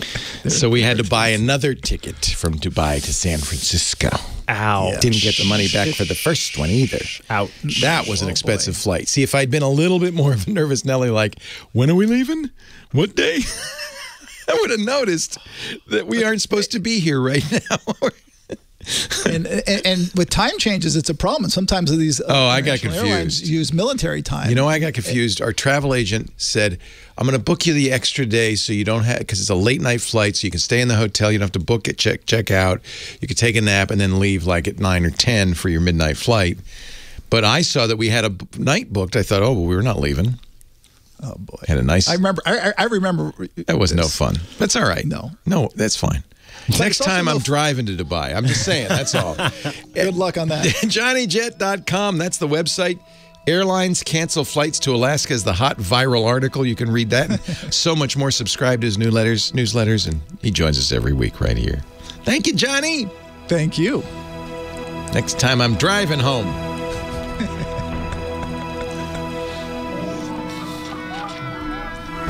It's actually the most expensive meal we ever had, because when we were supposed to be going to the airport, we instead said, let's go have a nice meal at the fancy hotels. Burj? No, we weren't staying at the Burj. We were staying, it's really nice, but it was a little out of town, so it was cheaper. I think it was called the Dunes. No, that's not right. It was a good hotel. I can't remember. I think it was a Mandarin or something. But anyway, it was a very good hotel, very nice. And they had a really fancy Japanese restaurant on the roof with a beautiful view. We should have been on the plane, but we were enjoying a nice meal, went to bed that night, went to the airport the next day, and they said, there was this kind of, we get to the counter, and the guy's looking at the ticket. He's getting, come here. And all these people are gathering. I said, what's the matter? He said, your flight was yesterday, my friend. And they made you buy a whole new ticket. They didn't even refund the other one. They couldn't do anything. They said because your travel agent booked it. Is that why? why? They couldn't do anything. They said you have to call. So I called the travel agent. Fortunately, thank you, travel store, they had somebody on duty who worked wonders to get us another flight that night, so we didn't have to go back, get another room and all that stuff. But it ended up being a lot of money. But that's okay. It's just money. You can't take it with you. You can't take it with you. I didn't get to mention that this week. I'm not sure if you're talking about how Arizona is now allowing the TSA is allowing you to use your driver's license with your Apple ID. Yeah, we didn't talk about that. The TSA does it as well. That's good.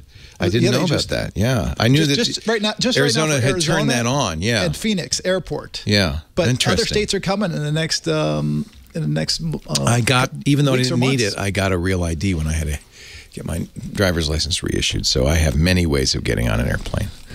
Just have to make sure I'm at the airport. You don't even need your ID. That sounds nefarious. I have many ways of getting on an airplane. Many ways.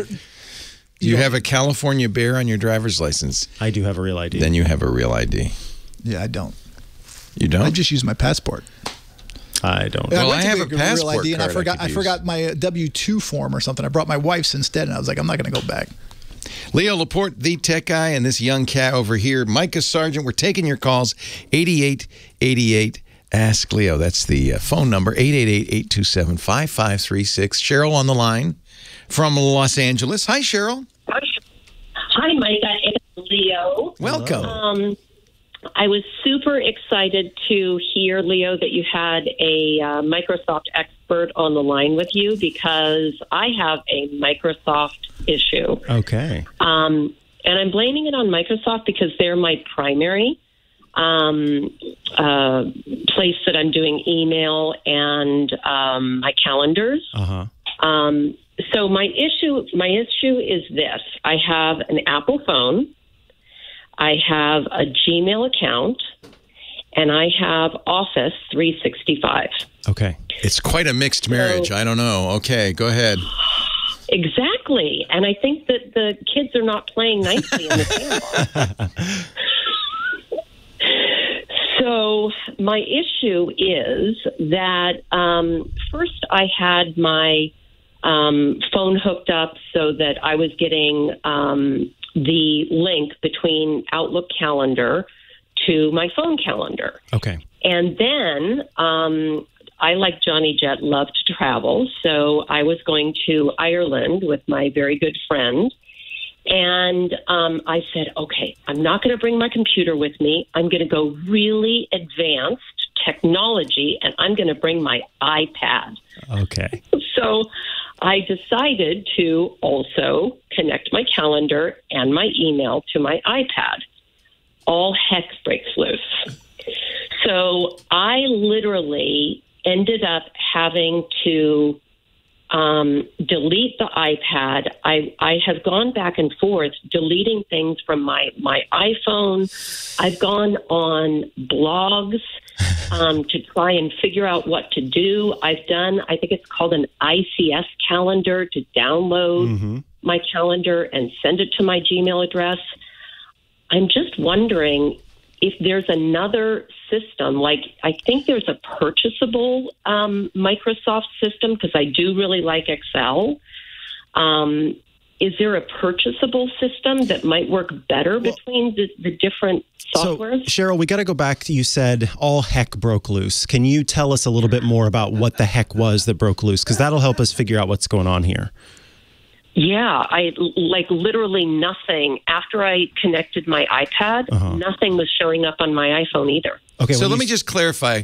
Your goal, should you have one, is to get your calendars, and I presume address book too, right, to match everywhere. Address book and email. Email. Calendars, email, address book on, and your email's Gmail, but your calendars and address book are an Outlook. Is that right? Well, no. So I do. It is Gmail. That's the server that I use. But I go into Outlook to do all of my emails. Yes. My folders, So just to be clear, Outlook is what we call a client. That's the front end, but your email is actually going to Gmail. It's a front end to your Gmail. So your mail is in Gmail. Your contacts and address book are in Outlook, and you would like it all to appear on your iPad. And my iPhone. And your iPhone. I can step in here. Well, Shall I step in? Go ahead. Shall I step in? What's your suggestion?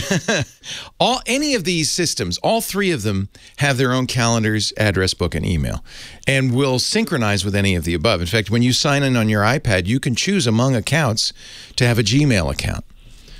And when you set up your Gmail account on your iPad, you log into your Google account on your iPad, you'll notice there's a list that then shows up of all the things you can sync with Gmail, including mail, address, and contacts.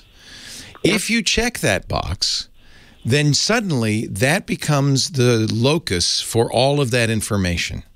And your iPad will then make sure that its calendar gets populated there, its address book gets populated there, and the mail program gets populated there. So then since you don't have it all in Gmail yet, you might want to do the same thing with Outlook, which is to sync to Gmail. Now, the only hitch in this, unfortunately, is you're talking about Microsoft Office's Outlook? Because there are, unfortunately, Microsoft uses the word Outlook way too many different ways. There's Outlook.com, which is an email service, the old Hotmail. But there's also Outlook, the program, which you get with Microsoft Office. That's what you're talking about? Yes, exactly. Okay. The second one. So, and this, I may be out of date on this, but in the past, you've had to buy a synchronization tool to use with Outlook and Gmail. Really? It didn't actually do this automatically, which is extremely annoying. You can get your Gmail in Outlook, but to synchronize calendar and address, and by the way, I would recommend, I don't know what you do, Micah, but I would recommend using Gmail or Google as the one true calendar, address book, and email system, since your email's already there. Right? So there is a workspace sync. I guess Google has solved this by offering Google Workspace, but you have to have a Google Workspace account. That's the paid account. Yeah, presume you do not. You're not using the Office, the Google Suite, Workspace Suite. You're just using free Google, right? Right. Yeah. Okay. If you're okay with having multiple calendars on your account, you can set each of these up independently. So, for example, I've got a work But we want to get her Outlook calendar and address book into Gmail. Oh, so you're purposely trying to sync with Gmail. It's not that you just want your phone to have access to all of this. Well, that's the problem. I'm purposely syncing into Gmail, and I literally right now I have 3 calendars on my phone, and I work. You know, I'm. You want one? I understand. Yeah. You want one. I want one. So Apple does allow you to synchronize all of them. There is sometimes a risk of duplication, the first time especially in your address book. That's where the real risk is. But you can synchronize them all. And on the iPhone and the iPad. But they're not. And I did go through and, click on, use Gmail as the primary, and nothing would ever sync. Because Outlook doesn't go into Gmail without some help. So if you've been putting stuff in Outlook, calendar and address book, it won't automatically go to Gmail until you set that up. Does that make sense? Is that where the stuff you're missing is in Outlook? Well, I have stuff in Outlook because I, work off of my laptop, and it never drops into my sync. Gmail. Yeah. Yes. So you have to set up, and this is unfortunate. Thank you, Microsoft, because Apple does it fine. Apple sees Gmail and the Google Calendar and the Google address book and copies it all. It even integrates it into your Apple Calendar, so there's no problem having it be an iCloud and being part of your Apple account as well. I do that, and that's why I like Google, because Google works with everything. Outlook is the problem. So yes, I agree. You need a way to sync Outlook with Google. And the last time I looked, but we got to find this, Micah, is the last time I looked, you had to pay for a solution. And I want to find a way that is free, that is not Microsoft. What is the amount you have to pay for the solution? Because if I could pay in well, and these third-party solutions are often not very good. All right, let me see here. Here's an article. How to sync. I don't want to sync Google Calendar to Outlook. I want to sync Outlook. Okay, go to Outlook, log in, select the gear icon. On the rollout menu, select View All Outlook Settings. Looks like you can now they want you to publish it. Yeah, that's it. So that's not syncing, but at least it becomes a calendar in Google called Outlook. We'll have all your Outlook dates. It's not what I don't think that's ideal. My settings for publishing are also grayed out. Oh, nice. Hang on, we got to take a break. We're gonna solve this because we got to take a break for news. Leo Laporte, the tech guy. This has always been my problem with Outlook. He doesn't like to play with others. I don't use Outlook for that very reason, but we're going to solve this for you. We are. We just had to take a break. Awesome. Yeah. Listeners of this program get an ad-free version if they're members of Club Twit. $7 a month gives you ad-free versions of all of our shows, plus membership in the Club Twit Discord, a great clubhouse for Twit listeners. And finally, the TwitPlus feed, with shows like Stacy's Book Club, The Untitled Linux Show, The Giz Fizz, and more. Go to twit.tv/clubtwit, and thanks for your support. So the trick, if you didn't have Outlook, if you had nothing in Outlook, your Gmail, your Google address book, your contacts are syncing with your iPad and iPhone. Everything's in synchronization, right? It's all fine. It's the stuff that's in Outlook you don't have. Is that right? Mm-hmm. Pretty much, yeah. Because I love the Outlook calendar. Yeah, there's your mistake, by the way. Never love Outlook. So what we got to do, it's easy to get Gmail, calendar, and address book into Outlook, but it's a little harder to get it out of Outlook into Gmail. And I think the published solution is not a good solution because it's not a sync solution. It just creates a new calendar called Outlook. What you'd like is a work calendar that's the same on iPad, iPhone, Google, and your Outlook. And it's all the same appointments. Right? Mm-hmm. Yeah. Mm-hmm. So the first thing to do is make a backup of your Outlook calendar and your Outlook address book. You can export it. And do that so that if it does, whatever we do here screws it up, which it might, because a lot of times you get duplicates, you can go back to the way it is now. Okay. Okay, so do make that backup, which should be fairly easy. Now, we're getting a lot of suggestions from the chat room, so we're going to have to review these. Yeah, and what I'm seeing, so many of them are going to that same publish in the end. That's not a good solution. In the past, there have been tools and that's what I was trying to find. that you install that are little synchronizers. Even that never was a great idea because it never did a good job of that. But we're looking at all the different suggestions from the chat room right now. By the way, if this sounds like we're confused, Cheryl, it's because we are. Syncing, the best tools to sync Outlook calendar with Outlook. This is a program called Calendar Sync for Outlook and Google Calendar. This is one of those third-party tools. It's from pppindia.com. And Mike B and I just found an open source tool. Oh, that would be better. On GitHub. Okay. And it offers synchronization between Outlook and Google going both ways. Honestly, I know you love your Outlook calendar. You're not willing to give up your Outlook calendar, right? You know, I might have to try to move to Google because that just seems to be so seamless. But what I love about Outlook is that I can have the subfolders. And, you know, the setup of it, the layout of it is just lovely in comparison to Google. Google is kind of mishmash. It's ugly. I agree. On a laptop. I agree. And Apple's calendar is kind of scant features. It's just very basic. So I agree with you. There's nothing like Outlook in that respect, which is, I think, why people use Outlook, frankly. It's not a favorite of mine because it is kind of siloed. Microsoft really has yet to make it easy to integrate with everything else. You know, they should do what Google does, which is just say, look, fine, you can sync this stuff. Now, if you on your iPad or your iPhone, let me think though. No, see, that's adding an Outlook account. That's not synchronizing with Outlook, the program.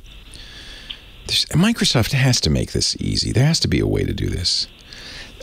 understand the chat room is saying, oh, there's all these ways you can sync Gmail to Outlook. That's not the problem. Yeah, it needs to go the other way. We want to get Outlook data into Google. And everything is saying you got to publish the calendar. And publishing is not a solution. It's grayed out for some reason on hers. Yeah, exactly. But it's also not a good solution because that creates a new calendar. I think it is partly because the features you just described on Outlook don't have an analog in Google Calendar.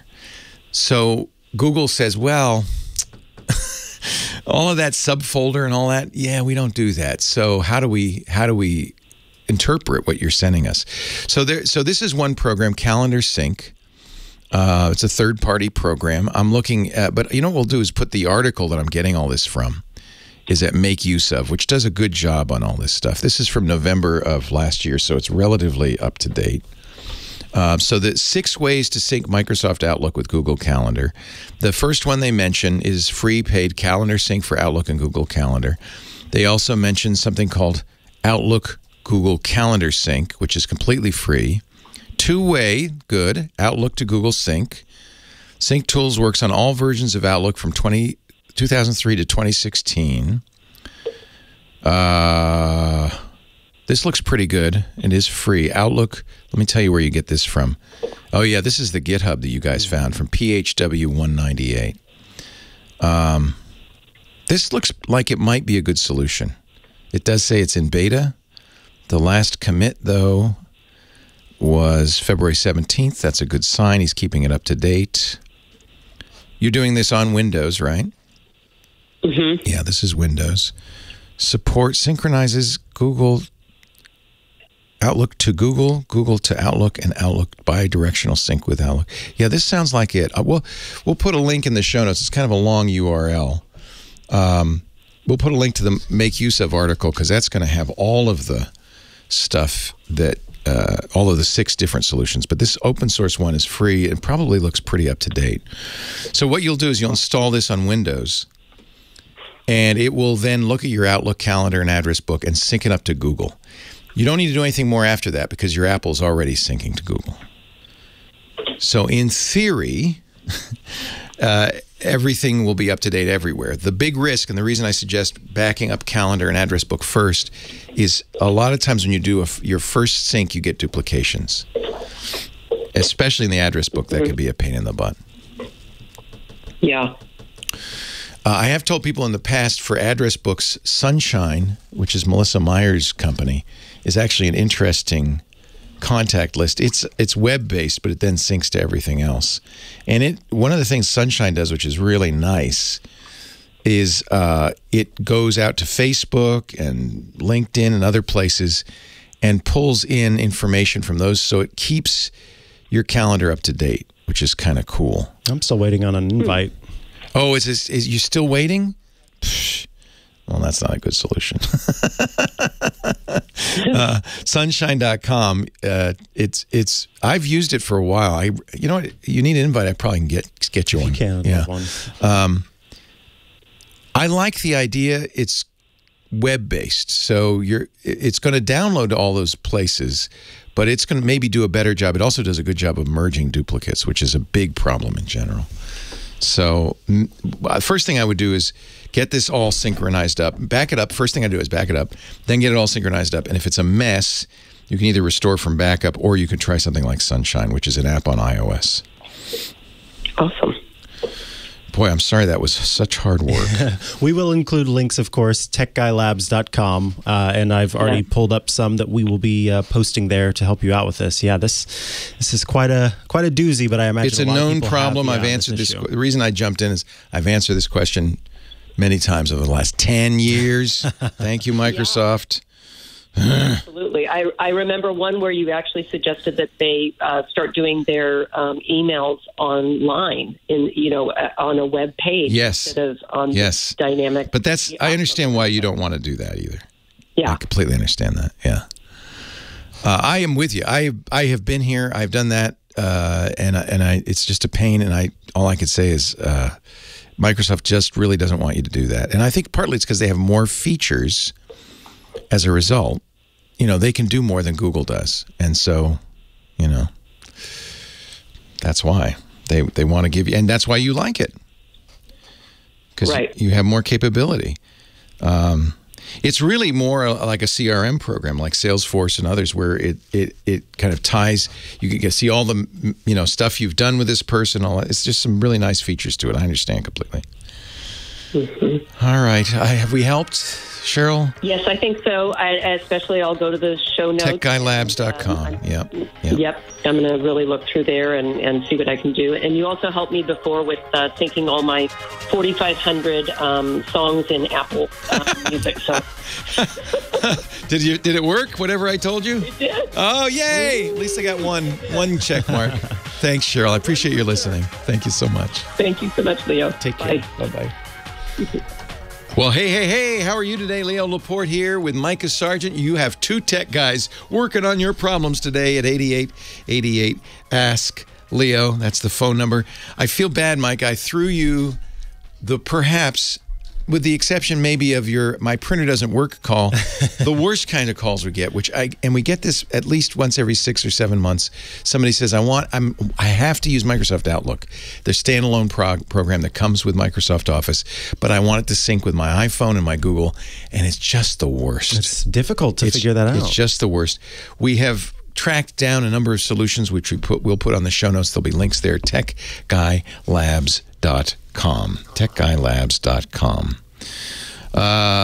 Anyway, so we spent some more time with Cheryl off the air, and I think we maybe solved that. Yes. Keeping those notes for the future when the next person asks. I keep it right up here in my old noggin. That's how I know. Randy's on the line. He's calling from Huntington Beach, California. Our next caller. Hi, Randy.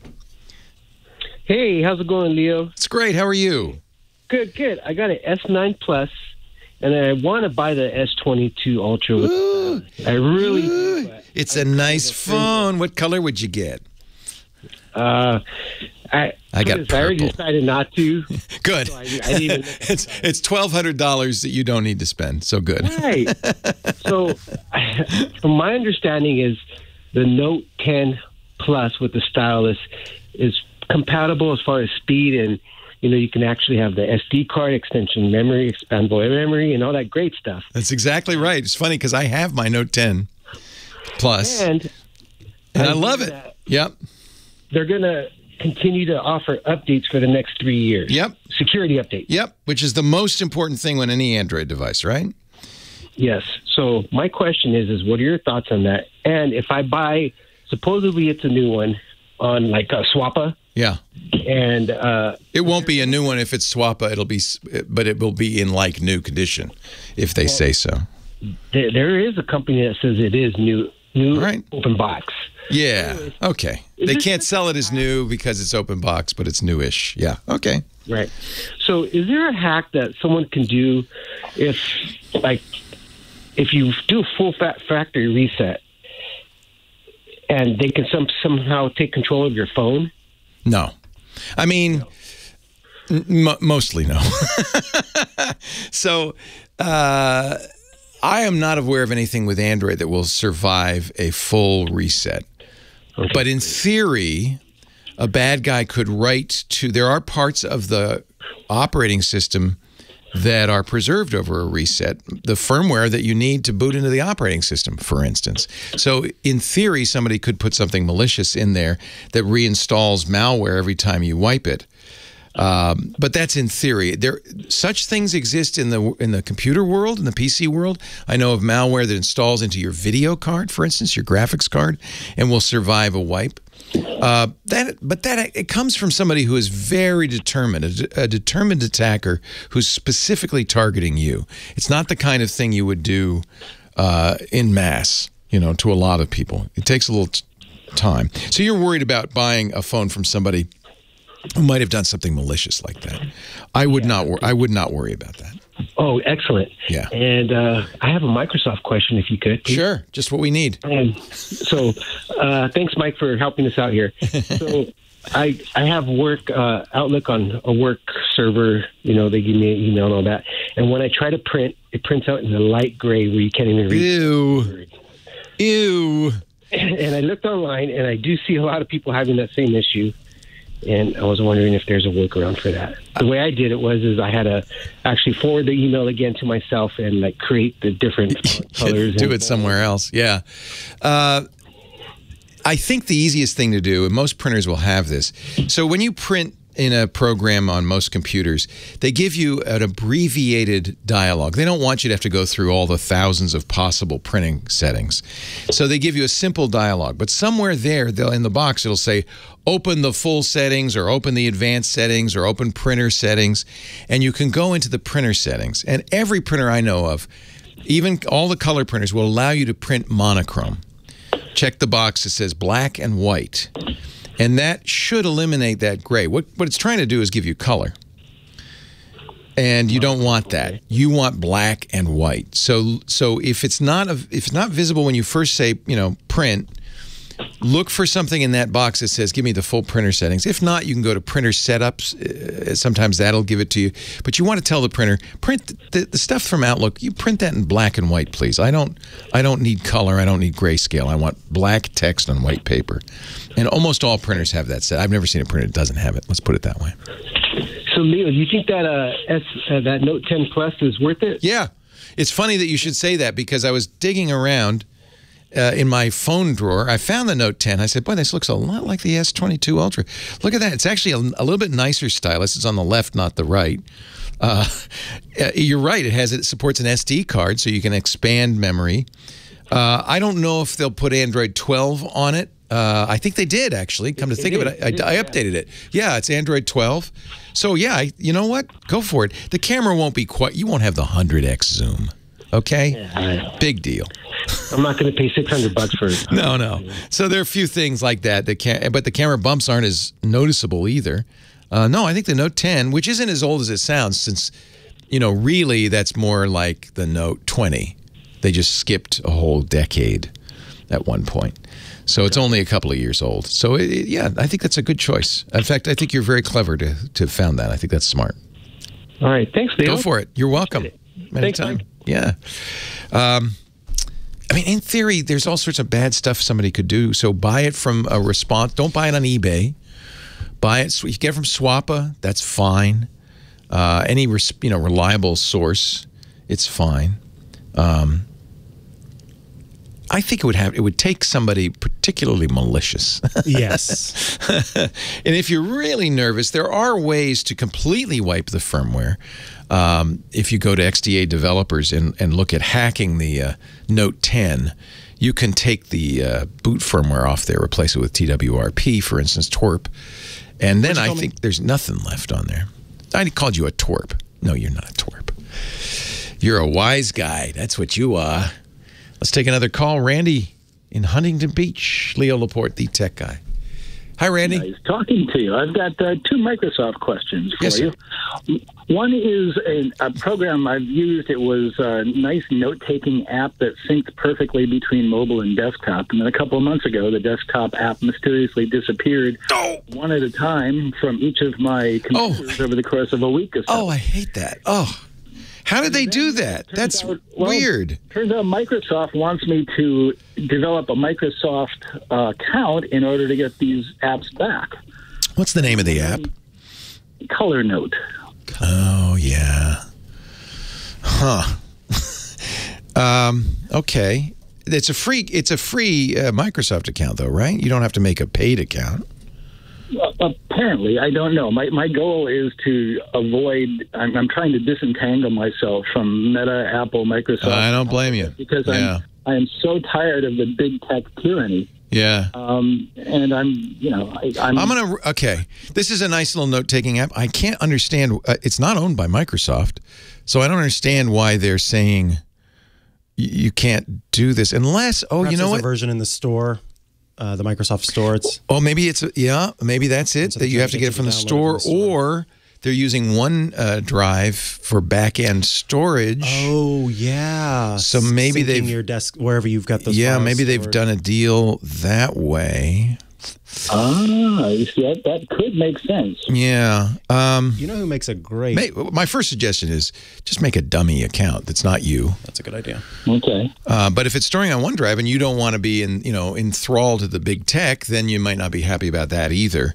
There are note-taking solutions that you can store locally and sync locally. I recommend, it's not as colorful as ColorNote, but it might even be more powerful. A program open source called Obsidian.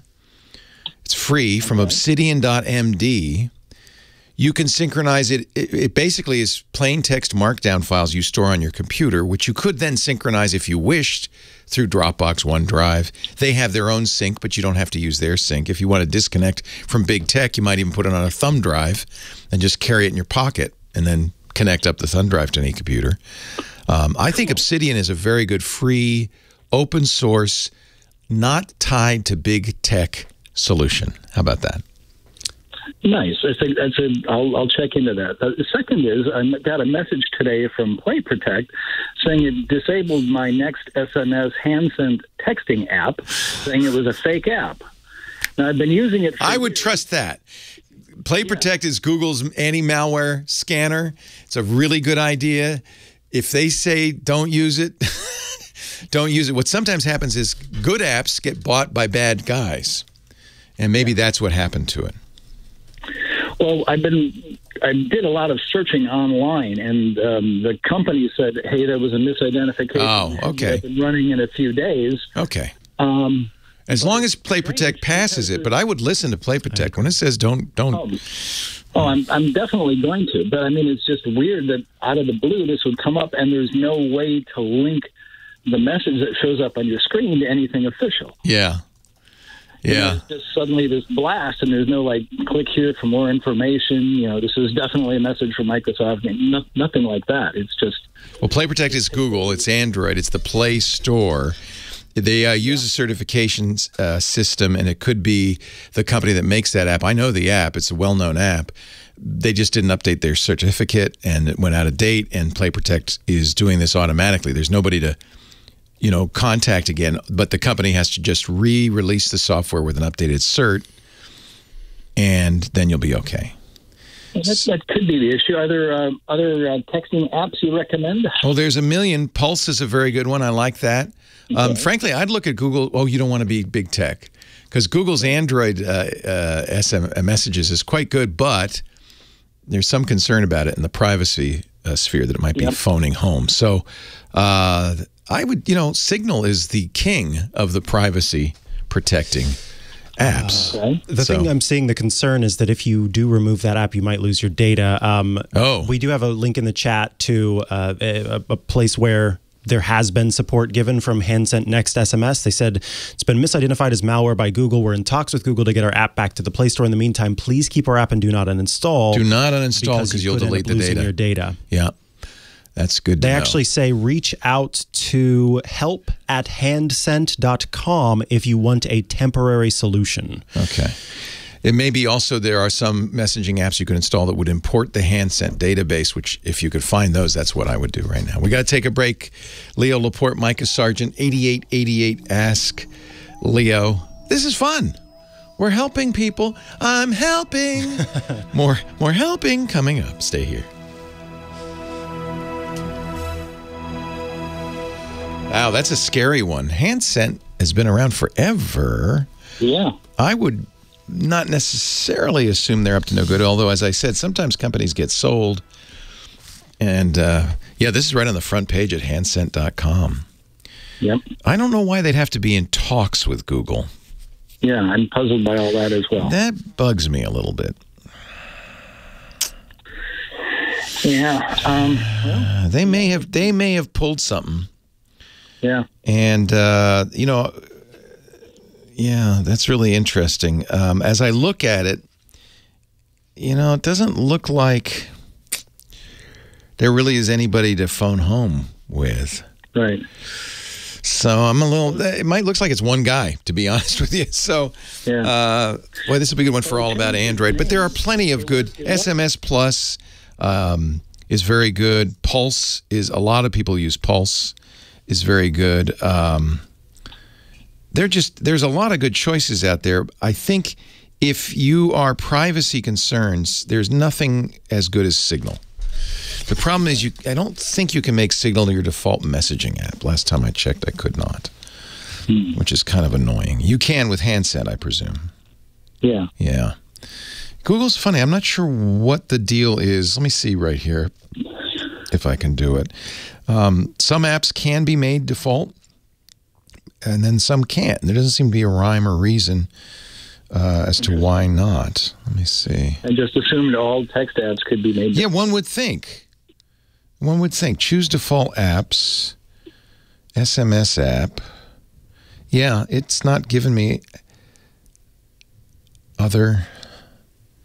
Maybe because they don't support SMS. I don't know. Yeah. I don't know. I'm going to try this. We're going to try this beeper and see if I can do it with a beeper. We'll see. Any other suggestions for your favorite SMS app that is not big tech for Android? Anybody? Anyone? Bueller? I don't see anything. I don't see anything. We'll keep an eye. Keep listening. I'll check into Pulse and we'll see what that's like. I think you like Pulse. I've used that. I like it a lot. Yeah. I've got a friend who loves Textra. Textra is good. Another one I've used. Yep, very good one. And all of those can be used to take become your default SMS. Textra is great. I really do like Textra as well. I would say Pulse and Textra are the two big competitors for this. Well, thank you very much. I appreciate it. Thanks for listening. All right. Take care. Been doing it since 2013. God bless you. Thank you. Bye-bye. Take care.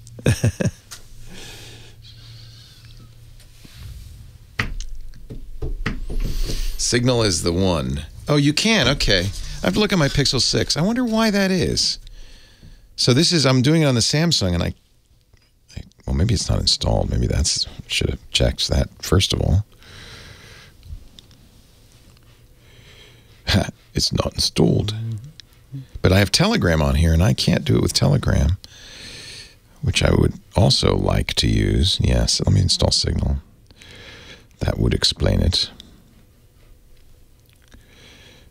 S-I-G-N-A-L. Signal private messenger. I don't install it on every phone because it's tied to an individual phone number, so you can only use it on one phone at a time, unfortunately. That they're going to fix soon. Good. That's annoying. Oh. Leo Laporte, Micah Sargent, your tech guys on the radio. 8888 Ask Leo. You should try Signal on your phone. Apparently, some Android phones, you can make it the default messaging app. If you can, that's the most secure, most private, most not big tech app out there. So I think is a very good choice for messaging. Not maybe as full-featured as some of them, although I have to say people have really, responded to the features that Google and Apple have added to their messaging system, and most of them do that. Some of them do even more. 8888 Ask Leo. Mike's on the line from Toluca, California. Hello, Mike. Hey, Leo, I heard about the Ultimate S22. Yes. I gotta tell you about a great deal I got. Tell me. I had the S13. Yeah. I went to Verizon. They gave me $1,000 for my S13. Wow, they must want to keep you as a customer. Holy cow. That's great. Yeah, Signal does work. I walked away from Verizon with the Ultimate, the best S22 you can get for less than $300. Very nice. I did the same thing. I took my Galaxy Fold, traded it in for the S22. The trade-ins are pretty generous. I think when a company like Verizon or AT&T or T-Mobile offers you a deal on a phone, they consider that how long you've been a customer, how much you're paying a month. You're obviously somebody they want to keep around. So, Mike, they offered you a very good deal, and absolutely take advantage of it. Did you get your phone yet? I got my phone. In fact, I got it the day after it was released. Do you like it? Oh, I love it. Isn't it beautiful? For you. Yes, sir.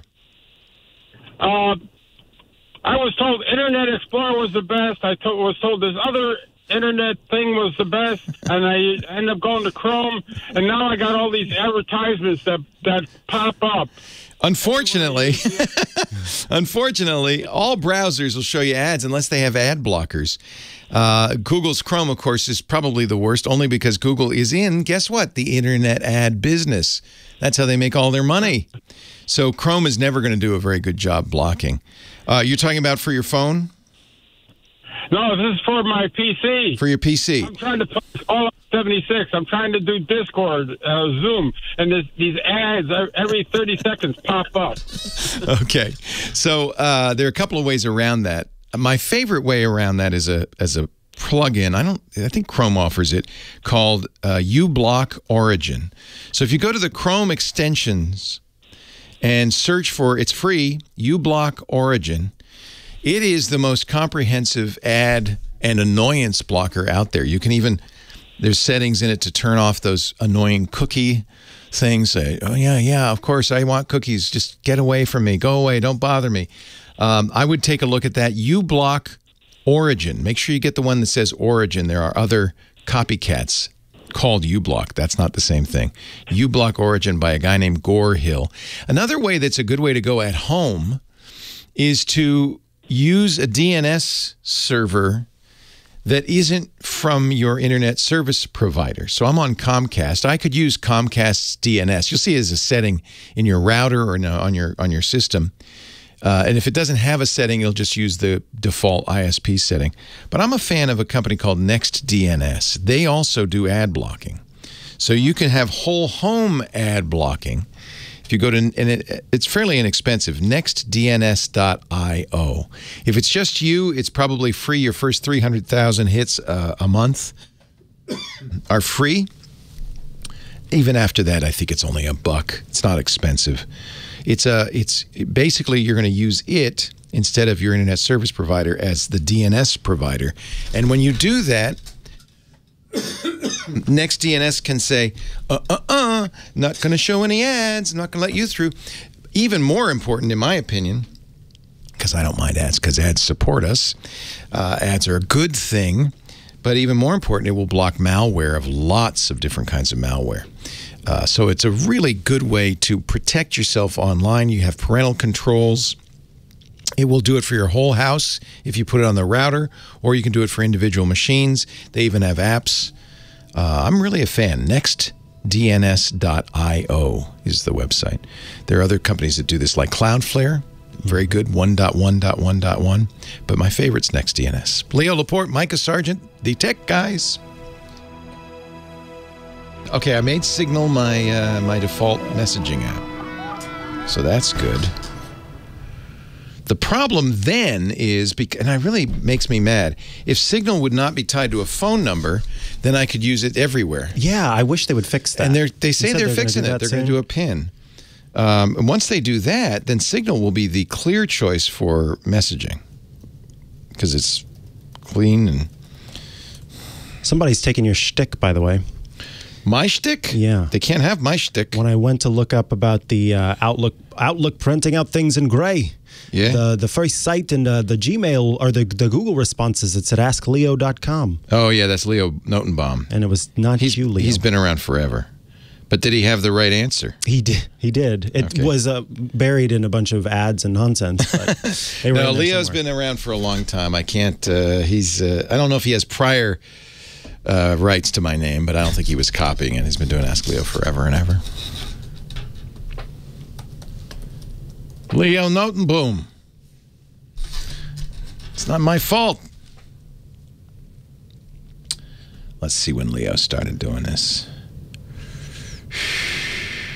More about me, about Leo. That's so weird. It's so weird. Why Leo? Since 2003, I've been helping to make technology work here on Ask Leo. So, in fact, he does have Ask Leo prior to my getting the phone number 8888 Ask Leo, which I got, well, Premier got in 2007. However, I have been Leo since 1956. And I was on Tech TV in 1998, so I predate 2003, but the Ask Leo in the phone number did come afterwards. And I think at the time I didn't get it. Premier did.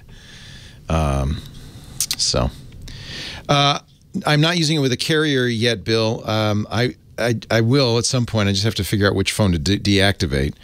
But I got the keyboard thing for it. It's pretty cool. It's actually like a little portable Linux computer. I'll have to bring it in and show you next week. It's really cool. There's a guy doing Ask Gumby? That seems wrong. That seems wrong. That's all I could say. How do I use Signal without a phone number? They keep saying they're going to do that.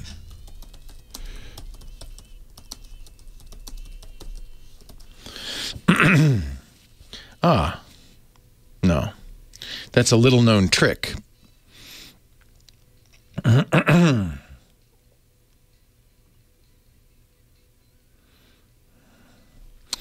Yeah, come on, Moxie.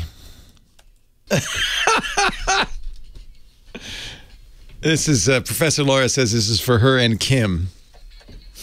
Put it in the one ads, Kim. I think it applies to Laura, but young is not in my vocabulary. You are free. Single and free, maybe. Single and free. Young passed me by a few years back. Young, single, and free. That's Professor Laura's want ad, apparently. She says it's for her and Kim Schaffer. Laura's in that category with Micah, right? They're not even 30 yet. Can you believe that? How are they even in this building? When did you get out of diapers? Recently? Is it something new here for you? Getting used to it? Do you have a big boy bed yet? I was just sleeping in between. Thank you, Laura and Kim. Now we go to Mike. No, we did Mike. Now we go to Angela in San Diego. Hello, Angela.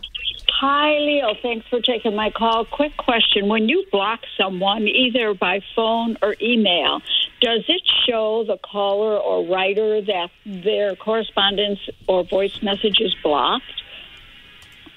Not email, no. Phone, yes. I believe so. It depends on how you're blocking it. If you block it just on your iPhone saying, I don't want to hear from this number, no. It'll just go straight to voicemail. Is it going through to voicemail? I haven't done it yet. Okay. So if it goes through to voicemail, no, they don't know any better. They just nobody ever picks up. And that's if you do it through the phone. If you do it through your cell phone company or your phone company, I do believe there will be, when they dial your number, they'll get a fast busy or something that will indicate they can't dial that number. I believe that's the case. So we'll see if somebody's listening. Anybody from the phone company? If one ringy dingy is listening, just show us a sign, tug your ear. But I believe that's how the phone company does it. The nice thing is, and that's for safety reasons and so forth. But the nice thing is you can do it in software on a smartphone. And just say, I only want to receive, for instance, and this is how I have my phone set, I only want to receive phone calls from my contact list. The rest of them just drop right through into your voicemail, and you'll never hear that. Oh, my gosh. Oh, wow. And they'll never know, except that for some reason, Angela's never home. How do you do that? Do you have an iPhone or an Android phone, Angela? I have an iPhone. Okay, so we're going to go into settings. This is a very useful tool, by the way, everybody should know about. Yes. Yes. And I'm going to figure it out just a second here. I think if you go into contacts, let me see. No, that's not it. Learn as you go. I am learning. I've done it, so I know it's doable. I'm just trying to remember exactly how I did it. Would you like me to take this one? Oh, do you know? Yeah. If you know, he's Mr. iOS, please. So there are two options. If it's a contact that's recently tried to reach out to you, that's a very simple thing because you can just launch the phone app, you can go to Recents, and then you find that number, and you'll see on the right side this little I with a circle around it. That's a little information button. You can tap on that information button, and then right at the very bottom, you'll see red text that says block this caller. That is the simple way to do it. If you need to block a specific number that's not there in your recents, you just launch the settings app, you scroll down and choose phone, And then There you you scroll down and choose blocked contacts, and you'll see an option in the top right to edit. And at the very bottom, you'll see add new, where you can add another number to it. So if they're not already in your contact list, you could still enter it in by hand. Exactly. Easiest if it's in the contact list, because you can just go to that number in the contact list and say, no, I don't want to hear from this person. Okay, so just go to the I and then go to the bottom and say block this caller. Yep. That is correct. You're wonderful. Isn't he? You're both wonderful. What a team. Thank you. Thank you. Glad we could help, Angela. Yeah, you do. Thanks. Have a great rest of the day. You too. And blocking email, basically is just saying, don't put that in my inbox, or you could set it straight to trash. You can do that with a filter. Some email programs call it a rule, and they won't know. That's invisible to them. The mail just goes through and falls through the hole in the floor, and you never see it again. Bye-bye. It'd be nice if, you know how mail makes a sound when you send it? I love that sound, the whoosh, when you send email. Oh, if there was a block. It'd be nice if there was like a, like it's just falling down the hole. That would be nice. That'd be a good sound. Vanessa in Pahrump. Hello, Vanessa. Hello. Welcome to the show. Leo Laporte and Micah Sargent. Thank you. When you guys were talking about Sadie before, my Sadie was lifting her head. Oh. What's going on? Who's talking to me? Sadie is a good name. Is Sadie a puppy? Yes. A good girl? 2 years old. Aw. Hi, Sadie. She's part terrier, so she's got that long snout. Yeah. We this love it. Sadie is part terrier as well. What can I do for you today? I bought a new computer 2 weeks ago, and I brought it home, and I was all excited because I was going to have a fresh hard drive. And I logged into it and started setting things up on it. And I go to my C drive, and all of a sudden, everything that's on my OneDrive is showing up as being in my C drive. Thank you, Microsoft. Thank you. And if I tried to delete it, it says it's going to delete it permanently from OneDrive. Yeah, you don't want that either, do you? No. You want it on OneDrive. You don't want it on your computer. Simple enough. Now, the one thing I should tell you, you can do this, is that you don't have a backup, because if OneDrive loses it, you don't have a copy anywhere else. One copy of anything, I actually have iDrive, so. Oh, well, that's important. So is it? I see what you're saying. You have iDrive as a backup. So yeah, you have 2 copies. You're good. You're good. So this is in your OneDrive settings. One of the things that bugs the heck out of me when you set up Windows, Microsoft puts a pop-up. Hey, you want to log into OneDrive, right? Huh? You want to log into OneDrive, and you probably said, yeah, I guess so. But Eventually I would, yeah. Yeah. So you did at some point, maybe you did it just by logging into your Microsoft account. That would be horrific. But if you go into the OneDrive sync settings, you could say, I don't want you to store anything locally. It's in the settings. So OneDrive has a little icon in your system tray on the right. Why am I answering this? You answer it. I don't want to answer this. Do you know? No, I don't know this one. I'm sorry. I was so happy you were answering this one. Oh, rats. I don't have a Windows machine right in front of me, so I don't know exactly. But if you right-click on the OneDrive in the system tray, you'll see you can get settings. And I guess files on demand is what Microsoft calls this. But I demand you not to give me those files on demand. So there should be a setting that says make files online only. Okay. Your default setting is, and I think this is reasonable because they figure, well, we want to be safe. We don't want to take any chances. So we're going to make a copy locally, and that's the default setting. But you'll see there's a setting in there that says set files and folders to be always available locally on your device. That's checked. No, we don't want that. No. So you can turn that off. I'm not sure exactly where, but I'll tell you what. We have a link to Microsoft's support article. We'll put that up at techguylabs.com. It looks like there are about 12, this is very Microsoft, 12 different ways to do it. But it's in the OneDrive settings. I think if you browse around, it'll be fairly apparent. Okay. All right. Say hi to Art Bell. Oh, no, he's gone now. Yes, he's gone. Did you know Art when he lived in Pahrump? No, I didn't. I moved here a couple of years after he passed away. Yeah. He put Pahrump on the map.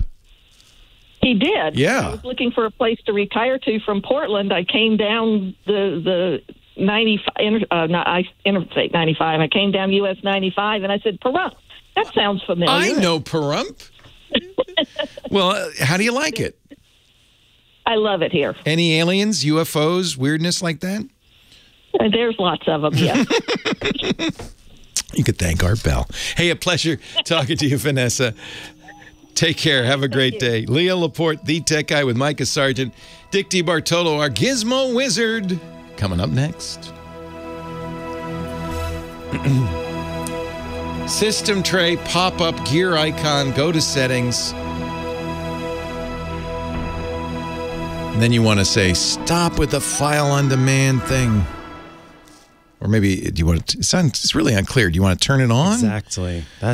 Files on Demand works with all the apps you use today, including Windows desktop and apps from the Windows Store. Furthermore, make sure you sign on to OneDrive. Oh, God, these settings. Look at all the settings in here. It's too many. I think Files on Demand is what you want on. That means the file is there in the OneDrive, but only if you demand it. If you demand it, yep. I think that's what you actually want. But who knows? Hi, Dickie D. Hey, Leo. How you doing? I am well. What's up? Good. Nothing thrilling. Nothing. I'm trying to get email on my toaster. For that, you need Outlook for toasters. Oh, is there so? Oh, of great. course. Okay, I knew you would have the answer. I knew. Now, if you want it to print, that's going to cost you a lot more. Oh, yeah. You need a loaf of bread to do that. These are not Aunt Prude approved push-ups. These are easy push-ups. Oh. Low impact. I figure if I do 1,000 of these a day for the next 100 years, maybe I could do a real one. Yeah. And you'll live 1,000 years. And I'll live 1,000 years just by doing it. You exercise every day, don't you, Dick? Not every day. I walk 5,000 steps a day. No you used to go to the gym, though, a lot, right? I guess. Oh, yeah, I go to the gym 3 times a week. week. You still do? Oh, good. Yeah, oh, yeah. Yeah, that's why you're so healthy and fit. Well, there seems to be some backup that it does work. It does help. No, because you're in great... Now, do you have a long-lived... No, your family members aren't that long-lived. No. So you just... So it's not just jeans. It's taking it's care of jeans yourself. And a T-shirt. You're so fast. It's so... I just noticed lately I'm feeling tired all the time. Like on my days off, I don't want to do anything. And I'm thinking, I got to fix that. And I think the key is to keep moving. Maybe we should hold each other accountable. I think so. Yeah, it's real easy to fall into... yeah, you get sleepy. Especially, I think COVID did a lot of damage by just sitting around. And psychological, absolutely psychological absolutely. Damage. Yep. Absolutely. Yep. So you just tell your body, I'm not dead yet. I'm getting better. Well, if your body's in tune, it should sort of know that. Well, if you just lie around, it goes, yeah, I think he did. I think he died. Long walks in the sunshine.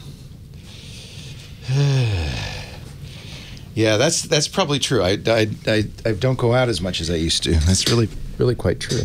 Lisa takes long walks every day. Oh, that's good. Yeah. That's very good. I find them endlessly boring. Well, that's why living in New York is awesome. Walks are never boring in New York or any city. But you're right, around here, it's like, well, there's another grain silo. Oh, look, a cow. Yep. Walk every day. I think that's the key. Walk every day. Did you see that Uber is going to work with yellow cabs in New York? Yes. That's bizarre. It is bizarre. Maybe there'll be a button where you have black car, luxury car, I think that's what it's going to be. I think it's going to come up because you don't want to say, "Oh yeah, I'm going to treat you to a Uber," and get in the car. Where you want to go? I don't go to Brooklyn. Forget it, buddy. I only go up to 105th Street, no farther. That's very funny. All right. And on the west side, I don't. West side. I don't do the east side. No, I don't cross the park. Would you explain to me, Dick DiBartolo, Disco Dick as we call him, what get down means? Like, what do you mean get down? Get funky? Get down, get funky. There's a new thing on TikTok. Everybody's doing. Maybe it's a Beyonce thing, because I think you would know this, Micah, being a fan of Queen Bee. But everybody, they're standing around, and all of a sudden they go, and they die. Oh, yeah, that is a Beyonce. Is that a Beyonce move? The song is Beyonce, but I believe it's just because of the way that sounds in that song. That drop is just so perfect for that. Yeah, we're doing the Beyonce drop, the Get Down, with Dick Get Down DiBartolo, Mad Magazine's maddest writer, a disco fan, but most importantly, from our point of view, our gizmo wizard, our GizWiz. Hello, Dickie D. Leo, how are you, pal? Very well, my friend. How are you? Good. The problem with when you're getting old, you can get down. It's the getting up. That's true. It's true. I see all these kids on TikTok suddenly ducking down. I'm going, I could do that. Can you get back? Yeah. What every week Dick joins us with a fun gizmo or a gadget. What do you have this week? Okay. So this I think you should buy this, whether you want it or not. Okay, right, deal. I'll buy it. So last week I did the $300 black plastic beverage maker. No, not and I can understand that. Okay. No. So on GizWiz, a fan Jeff sent in a video about this gadget, which is from the company's called Super Impulse. Yes, and I thought, so it's a Super Impulse good. Purchase. Perfect. Okay, yes, right after the show, I bought it. So what it is, they have a line of toys called World's Smallest. Oh. They make the world's smallest Viewmaster. Oh. They make the world's smallest Light Bright. And now they are making the world's smallest Atari 2600. Oh, that's so cute.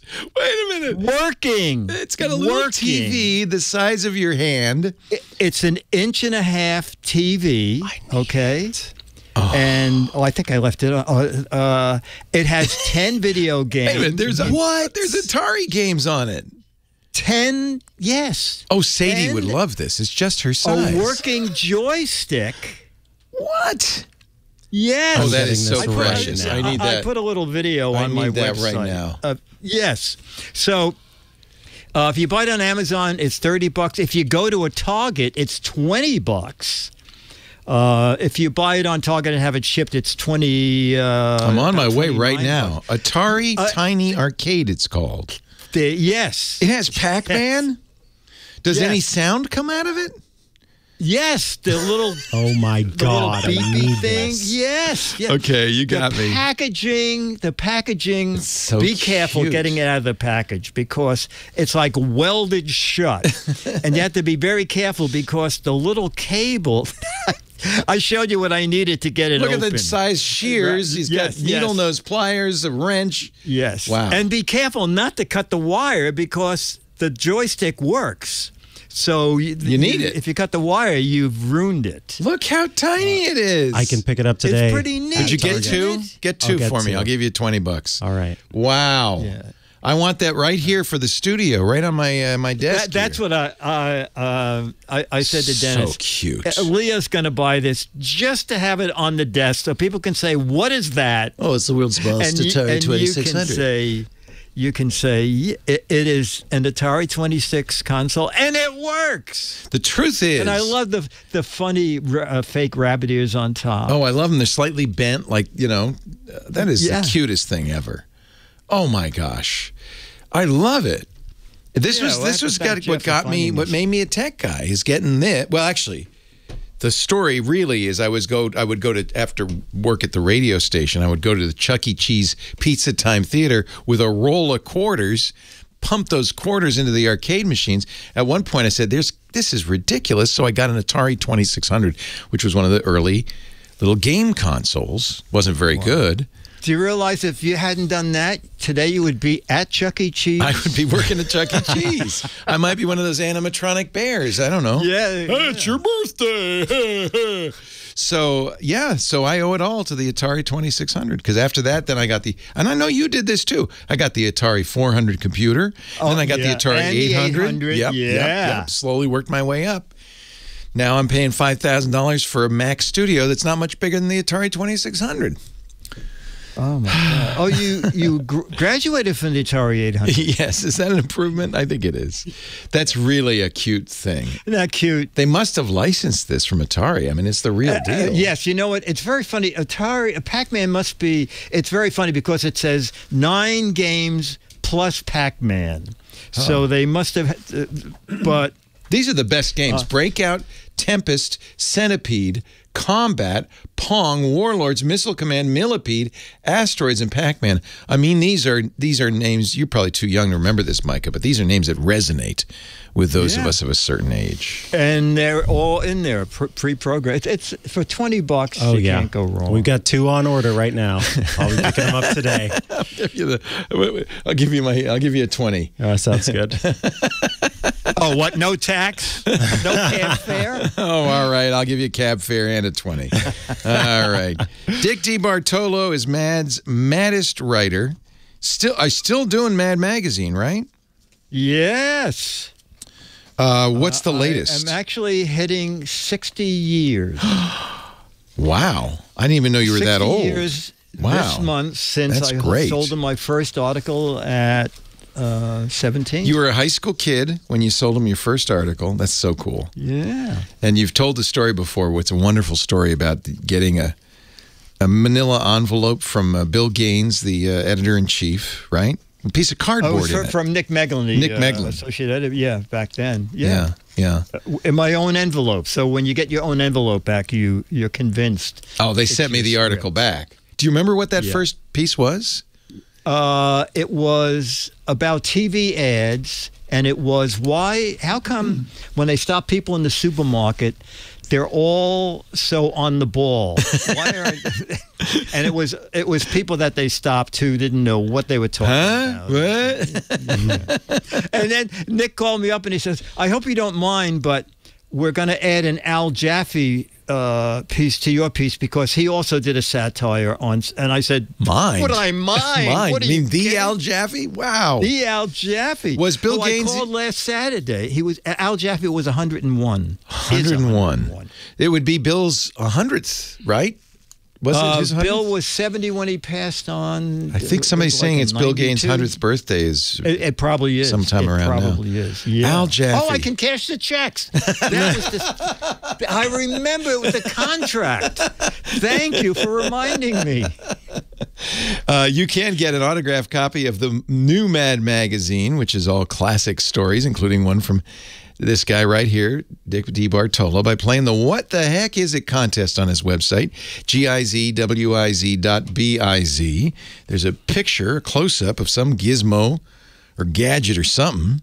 If you can identify it, you're in the drawing for up to 6 autographed copies of Mad Magazine. If you got it wrong, but you're clever, up to 12 autographed copies of Mad Magazine. All the rules and details are on the website. Gizwiz.biz. You can also find a link to the Tech Guy, where you can find that mini Atari. The GizWiz visits the Tech Guy, plus all the other stuff, World News Now, Mad Magazine memorabilia, and more. Don't forget, Dick's podcast is gizwiz.tv. Thank you, Mr. GizWiz. Yes, sir. Take care. Have a great week. Much. Thank you, Micah Sargent. Appreciate your being here. It's a lot more fun with 2 of us. It's just the 2 Just the 2 of us. Plus Professor Laura, our musical director. Kim, I almost call her Kim Savage. Kim Schaffer. Sometimes she's savage, our phone angel. Mostly she's nice. Thanks to all of you for joining us, for being here, for calling in with your questions, your comments. Thanks to the folks in the chat and the Discord. We'll be back next time. I hope you will too. Leo Laporte and Micah Sargent, your tech guys. Have a great Geek Week. Bye-bye. Well, that's it for the Tech Guy Show for today. Thank you so much for being here.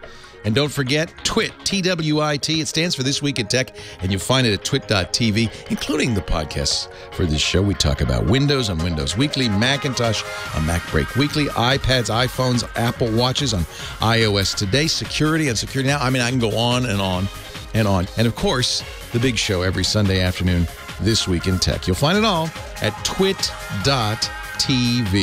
And I'll be back next week with another great Tech Guys show. Thanks for joining me. We'll see you next time.